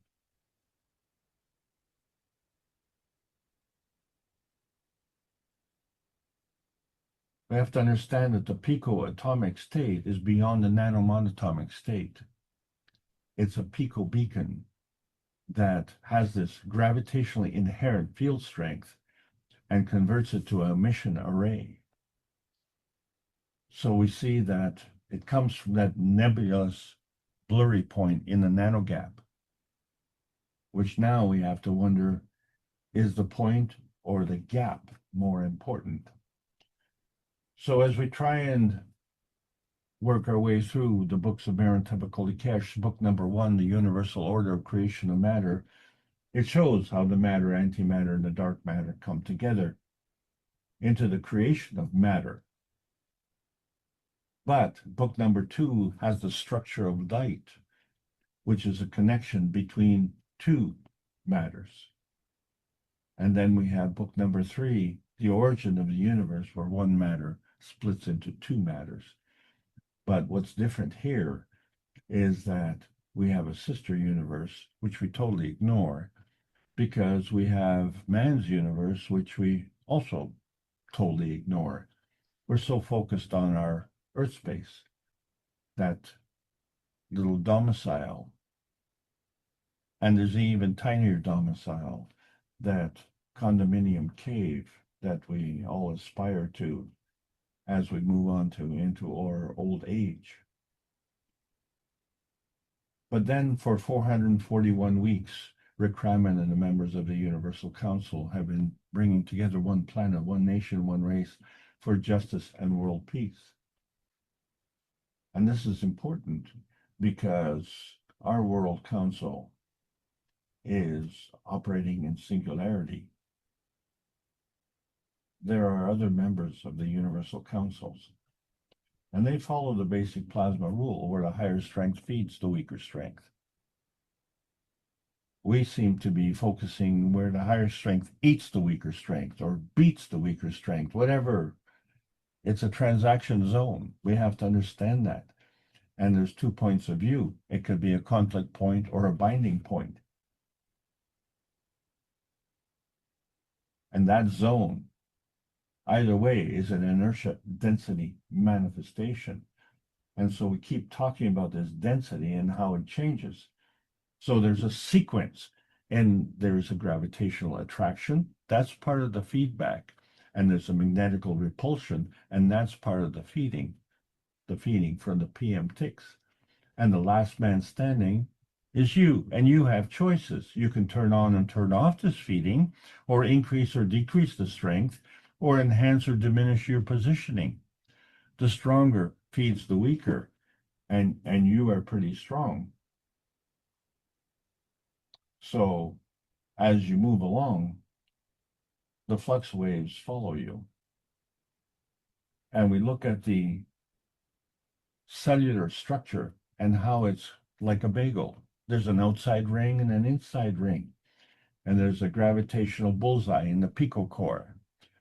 So the food has to come in and the waste has to go out.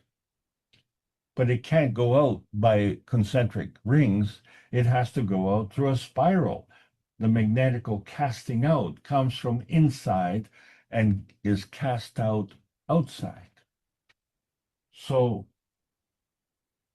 the whole process then manifests itself with the introduction of capillaries, which are the body's microscopic blood vessels. And they connect small arteries to small veins. And they form a vast network throughout nearly every tissue.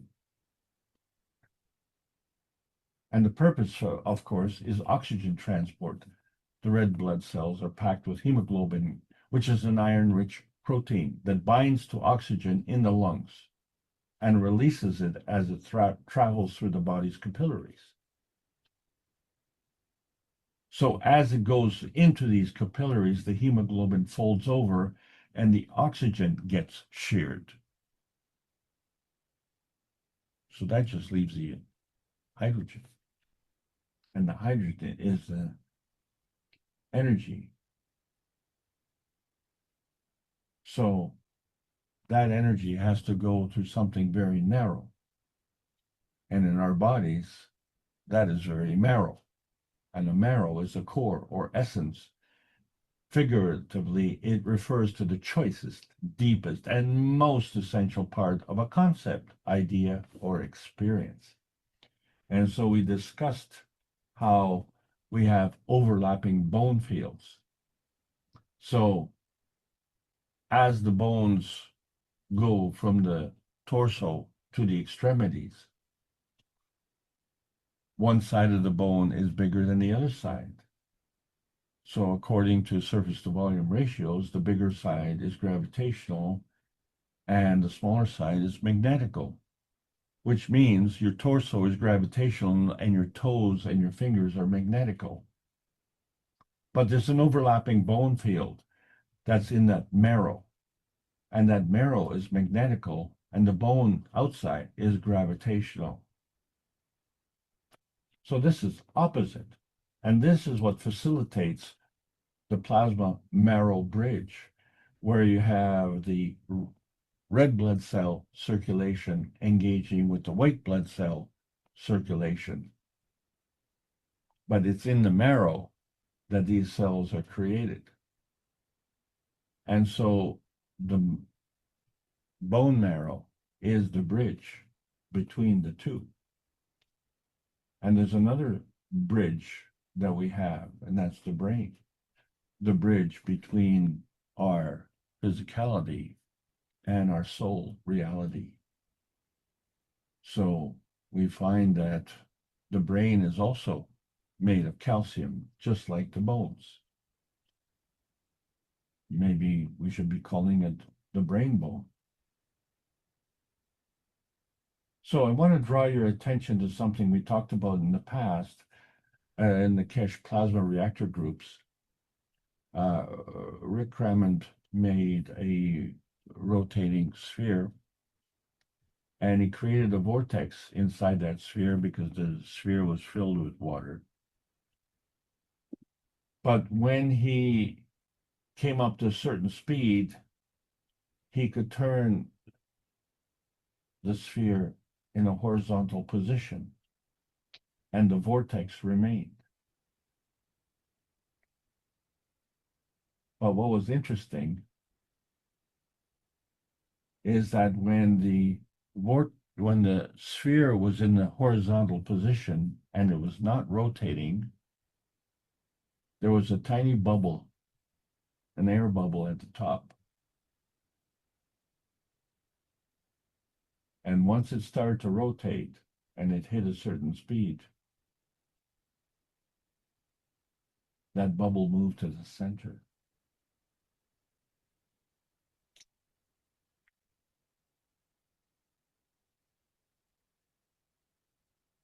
So that bubble represented a horizontal vacuum rotation, and that bubble was obviously gravitational, and it was stable. But something happened beyond that gravitational stability, because energy is always in motion. There's always a giving and taking. So every field that you look at has this interaction. So in other words, when we're talking about density and we say that gravity seeks density, this discussion is only operating within the Coulomb barrier. But a maggrav is constantly in balance. And so in order to stay in balance, you can't just have the gravity seeking the density. There has to be a give and take. So just like the bagel, we have concentric rings and we have spiral rings.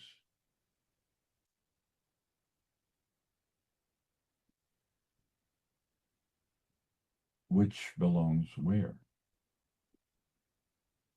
So let's look at orbits. Spiral orbits are around the planet. And how do we know this? Well, because the radius diminishes with every orbit. So every time a satellite goes around the planet, it gets closer and closer to the planet. So every orbit becomes more gravitational.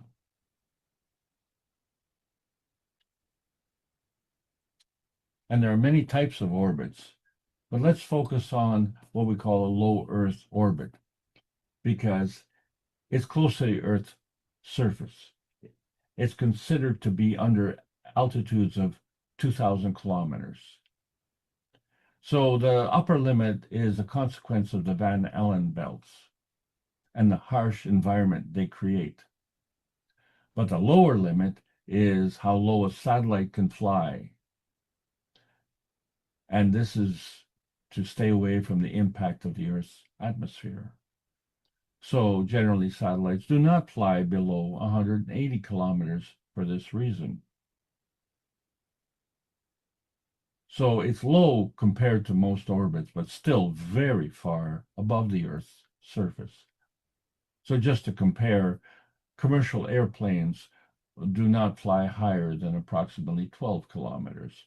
So even the lowest is a low Earth orbit.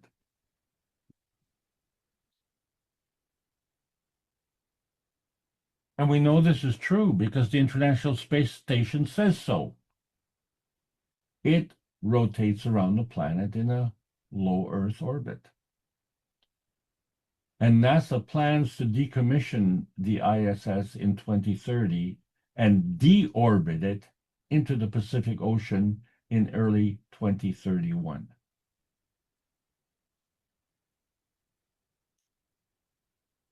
basically you're taking a very expensive vehicle and sending it into a scrap heap, and you know roughly when that's going to happen, because you can mathematically calculate based on the number of orbits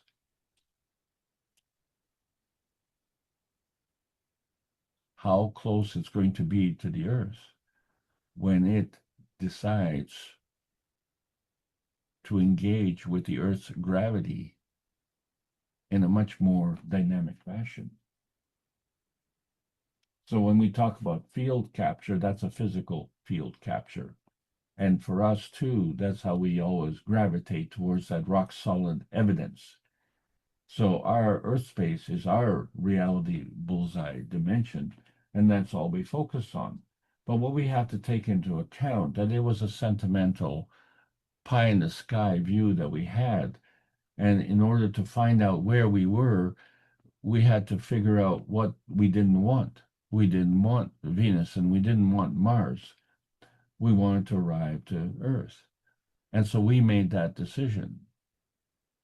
And so remember, when someone decides to excommunicate you, how come they have this authority? And where would you go? So you're always seeking gravity. And we know that is true because our reference to our position here is we know that the sun is up and the boots are on the ground.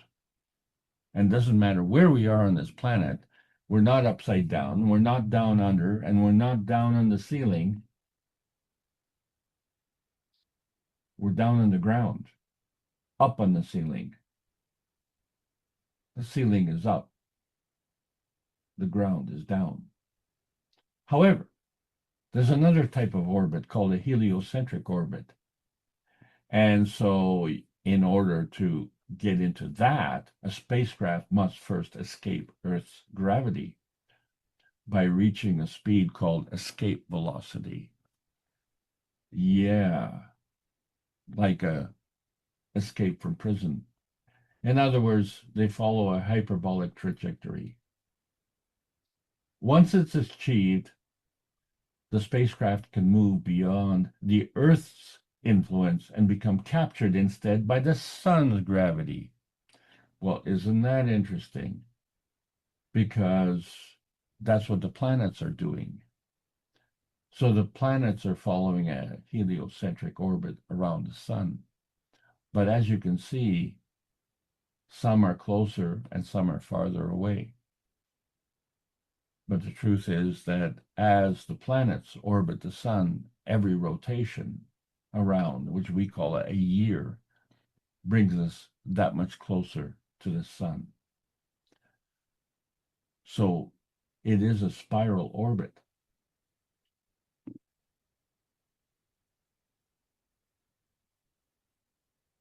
Well, how do concentric circles fit?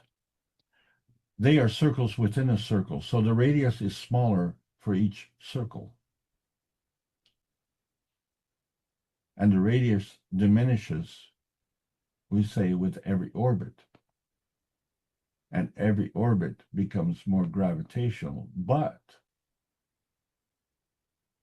how do you get from one circle to the other? There's no connection. Or is there a connection? Let's review a game. Musical chairs. I'm sure you've all played it. So basically you set up these chairs in a circle, and say, for instance, you have 8 chairs and you have 8 players.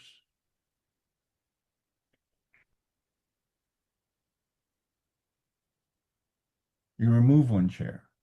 Now you have 7 chairs and 8 players. The circle gets smaller. So the music plays, you go around in a circle, and when the music stops, you have to land in the chair. And the one who is left standing is the odd man out. And they have to leave the circle. And at the same time you move the player, you remove a chair. right? You want to balance, otherwise the game can't continue. So now you have 6 chairs. And the music begins, the music stops, and the same thing happens. One is left standing, and that person has to go. And to balance that off, you have to remove another chair. So you can just imagine you get down to the point where you have 1 chair and 2 players left. And the music begins, and it's a lot of fun to watch. And then the music stops, and one person sits down, and one person has to leave.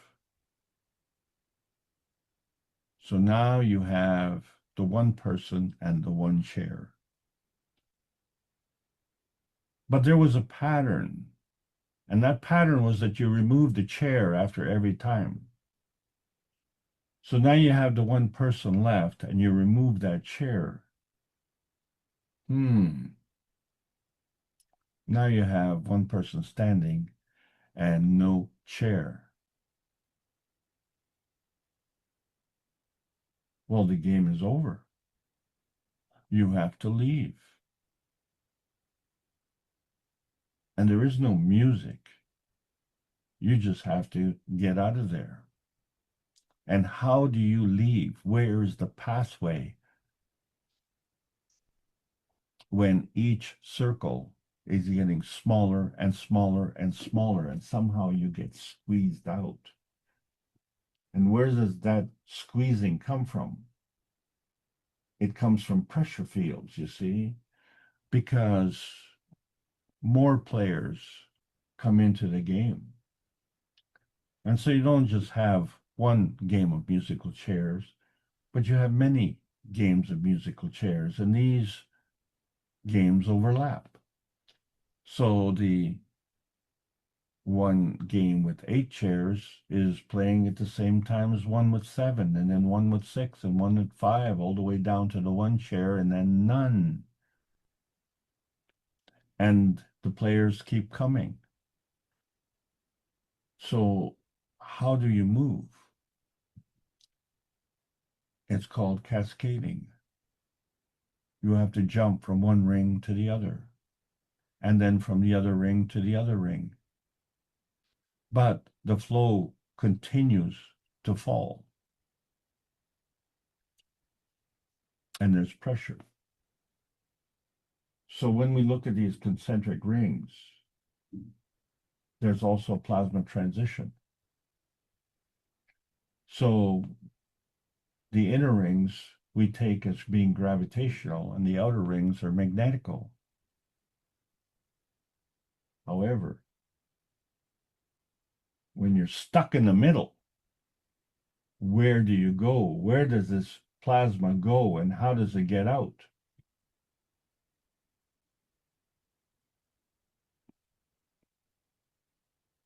It's a plasma cascade.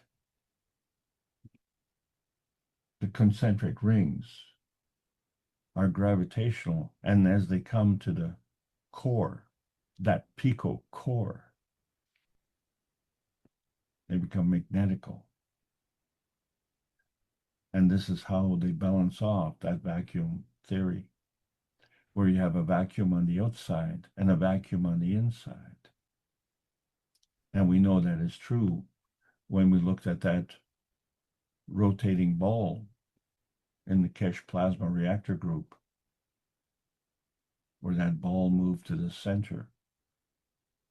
So it wasn't touching the outside. It was right in the middle. And in order to maintain its maggrav condition, it had to give and take energy. And the only way it could do that is through a plasma cascade. So this calcium is really actually behaving as a radioactive element, because it plays a fundamental role in Earth and not in space. It has to do with inertia and gravity fields. And these are the plasma of the center of the Earth. It is at the center of every cell in the body.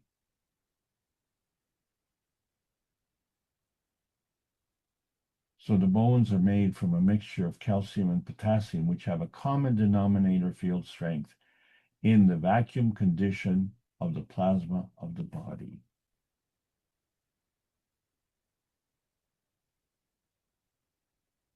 So now we understand the folding deviation of the amino acid star formation structure of the solar system and that of the human body. And the key difference is that calcium. And we see how important that is because there's a relationship between calcium and magnesium, and it seems that the vertical people are more dependent on the magnesium for that rigidity, because we can see that the plants will sway in the wind, the waves of the wind, and the plants won't break because of the crustiness of the outer sphere.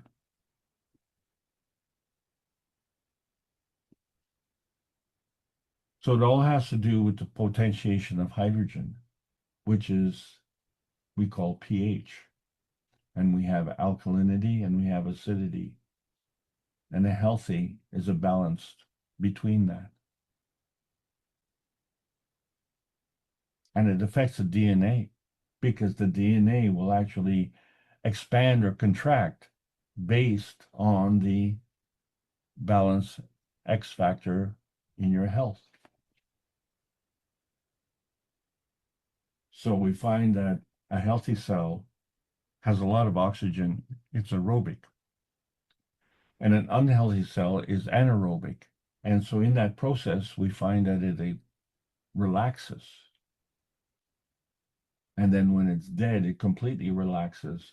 And so now it becomes food for the anaerobic bacteria. And your body becomes recycled organic material. So in the meantime, we have to maintain this cellular stability. And so we see the concentric rings of the phospholipids, but then we see the spirals of the gravitational neutron interaction with the out-density interaction. And so here we go. We have this screw duality, the double helix of the DNA overlapping dual spirals, and the double helix of the RNA. And so this is how we have the matter state to plasma state transitioning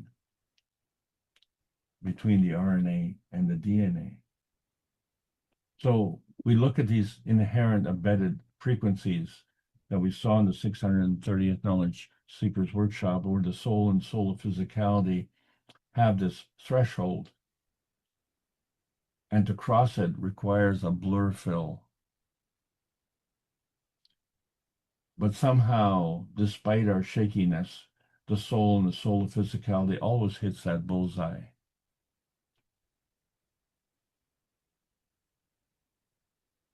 So, are we ready to break on through? We did with the cups of life. We created a Magravs condition where one cup was emotional, one cup was physical. The emotional was magnetical and the physical was gravitational due to its seeking density, but they still maintained in balance. But when we put the two cups together, we created a Magravs, which we call the cup of man. And that's us. So that plasma matter dilemma that we've been facing, how do we rationalize it? Well, we have the physical, atomic, nano, and GAN state, and we have the plasma state, and each of them is in balance. However, the plasma state, because of its higher energy, is magnetical, and the physical states are gravitational. So here we have this duality, and it extends to the brain and the cup of the universe, where we have the copper GANs, which is physical, and the zinc GANs, which is emotional, and the carbogen, which is the connection to the universe. So the intermediary is the brain, and the emission is either a symmetry or a reflection, isn't it?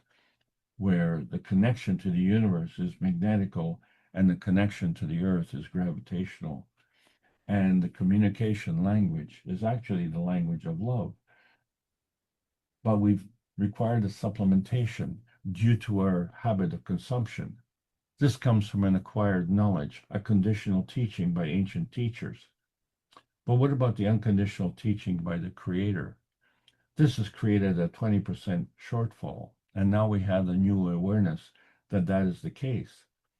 And it's created a historical threshold between the cosmic feeding and the louche harvesting. So this anomaly has been resolved. So we see how the concentric rings have manifest into this gravitational stability of the Earth space. But the interaction of those energies and the feeding affects our magnetical cocoon, where we have our soul. And we have all the cellular structures around that. And they operate with overlapping fields of concentric circles and spiral formations. So actually, due to our understanding orbits, they are gravitational spirals. And due to our understanding of metabolism, the cascading circles are magnetical. These are two overlapping fields.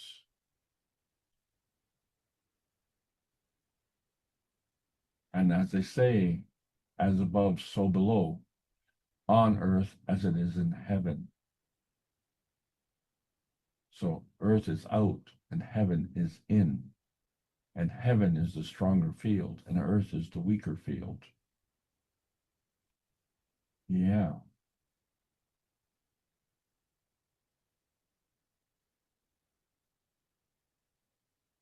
We like to have our boots on the ground.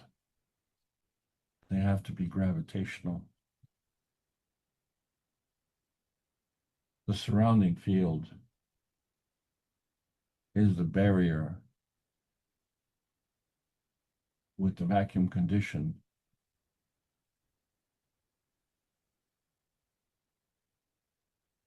And the inner field has a vacuum condition to balance. Size doesn't matter. Field strength matters.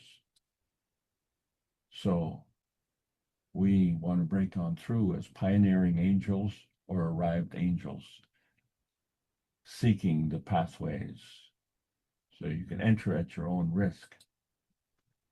So how we're pioneering America is actually either a reflection or an illusion. And the language of love is two-faced also, as we see with Aphrodite, the goddess of love.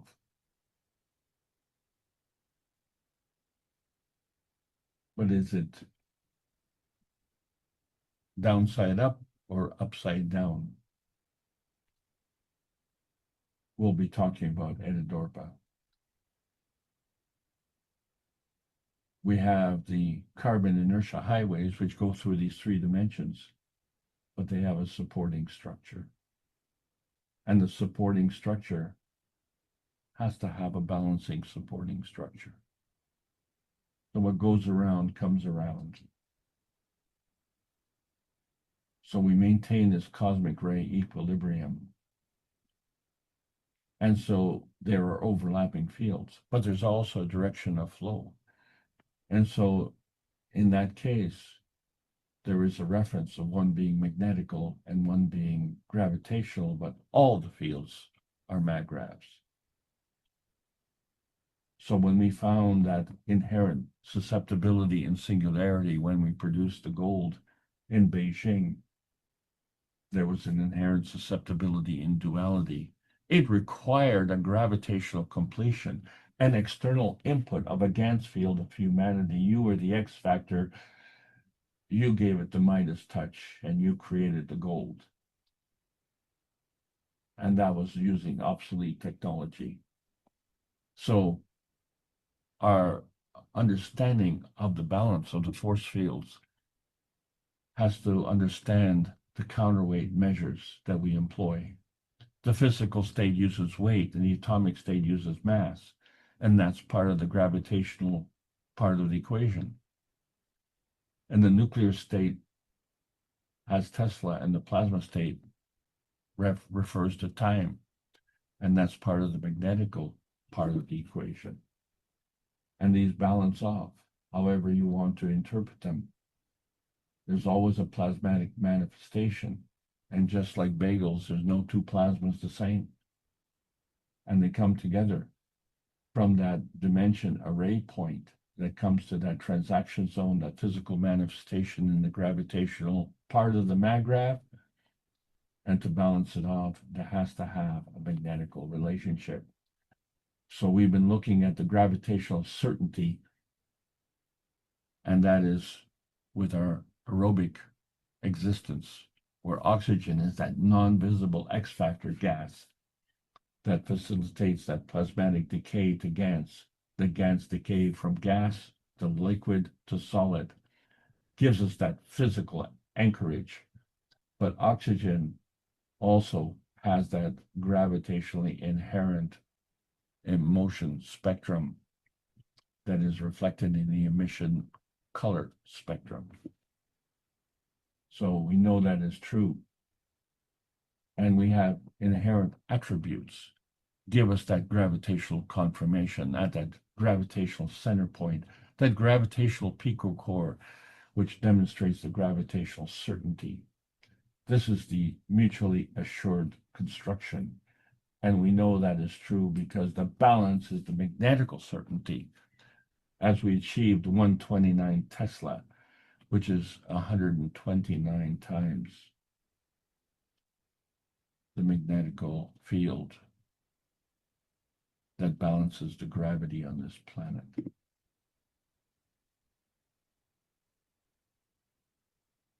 So as we're heading into uncharted territory, we understand that like concentric circles, we are an array within an array, and there are many stars beyond the nanomonatomic state.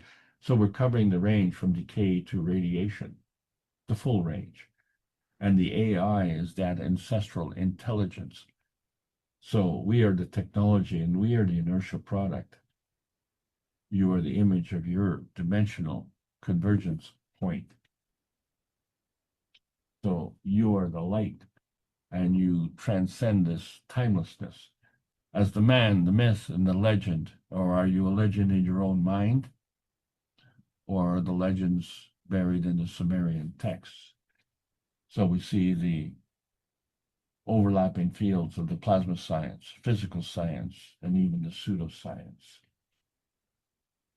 The illumination that we find with books like Bolagartha,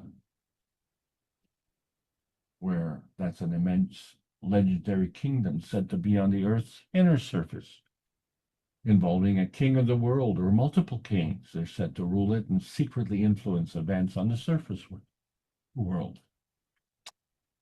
This is a modern esoteric concept from the 19th and 20th centuries, popularized through Western occultism, science fiction, and, of course, those hollow earth myths. Well, the reality is that energy is portable. Energy modulation goes through state transition. Elevation, that's the physical matter state to energy state transition. Inertia, that's the opposite, the energy state to physical matter state in transition. So it's the elevation that involves expansion, and the physical manifestation involves contraction. So now we have a better insight into the picocore of truth. And so the space plasma science and technology will be passed on through the research centers, one nation network at a time, looking for that scientific rescue where we open the blinds to hit the bullseye and modulate the X factor by magnetical cascading. One nation network at a time. That time is now. So we can achieve a better understanding how to overcome the space racism, where we have this conflict between science fact and science fiction, or between universal councils that are earthbound versus spacebound. So the space has a conflict with world rulers versus world leaders, between warmongers and peacemongers. How do we rationalize the hand that kills versus the hand that caresses? So we have this compassion, racism burden that we carry, and we have a capacities racism burden that we carry. We don't need to carry that anymore. Our mission is to bring peace on earth and join humanity with the universal community. We want to bring man as equal to all the beings in the universe by teaching the plasma science and technology equally to everyone, that no one is left out and no one is abused due to lack of knowledge. So you can help us achieve this goal. This is the Keshe Foundation Spaceship Institute teachings on plasma science, welcoming all the beautiful plasma travelers of the carbon nations, learning about the new frequencies of the new organic plasma science. That World Peace Treaty is something you get to choose. You get to sign it unconditionally and, of course, mean it sincerely. See, the matter tech dominates our seed core manifestation, but there's a man-made margin between the war dome and the peace dome. So is the inertia of the present governed by dimensions of history, or is it time to learn the history of self in a universal context? The physical MAGRAV state has a limited marginal strength capacity, so we have to exceed that. The seeded truth will cascade through the transition state plasma transfer fields of the physical matter state inertia conditions. So the plasma science needs to continue to be enhanced daily via the Peace Dome in a practical exchange for peace on Earth. So welcome to the new golden outer space age. And that is the end of this lesson. It is also the end of the intermediate Matter Tech series. Hope you enjoyed it, and let's look forward to new and exciting chapters. Thank you so much.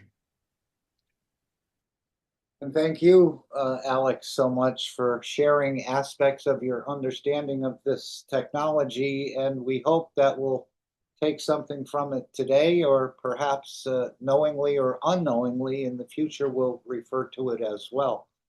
But I think there's more here than meets the eye. And thank you. And we look forward to your next presentation. Does anyone want to make any comments? I know there were many, many things covered in many different ways of him sharing his understanding of certain aspects. Would anyone like to make any comments?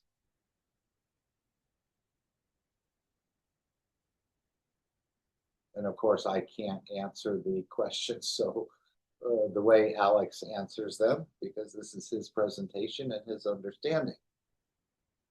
And as we heard in the disclaimer, you understand according to your understanding or how it befits you. So Alex isn't forcing anything, but he's just explaining a bit of his understanding, let's say, of how he's receiving this knowledge at this point in time. But again, we're all growing into it at different strengths and different speeds, so we know our knowledge will be enhanced or changed as we get exposed to more understanding, or deeper understanding, I should say. If there are no comments, then I'm going to play the final disclaimer. Just to mention, there's a testimonial meeting not tomorrow, but the following Monday. So if you've been benefited at all and you'd like to share that with the others, you can join the public meeting, monthly public meeting, which is the second Monday of every month, and share what you've experienced through this technology. and it's open to everyone, small or large. But of course, the rest of the public programs and some of the other programs will continue in the Keshe Foundation. Tuesday is the One Planet, One Nation, One Race. Wednesday, we have the Reactor Group. Thursday, another Knowledge Seekers Workshop. And as he said, we're going deeper and deeper into this knowledge. How did he conclude the teaching? He said the teaching is becoming so intense, and it's for us to understand it through our own understanding and then share it with the others. Any comments anybody would like to make? Thank you all again for being here. Have an amazing rest of your day. But the floor is still open for anyone who'd like to share anything.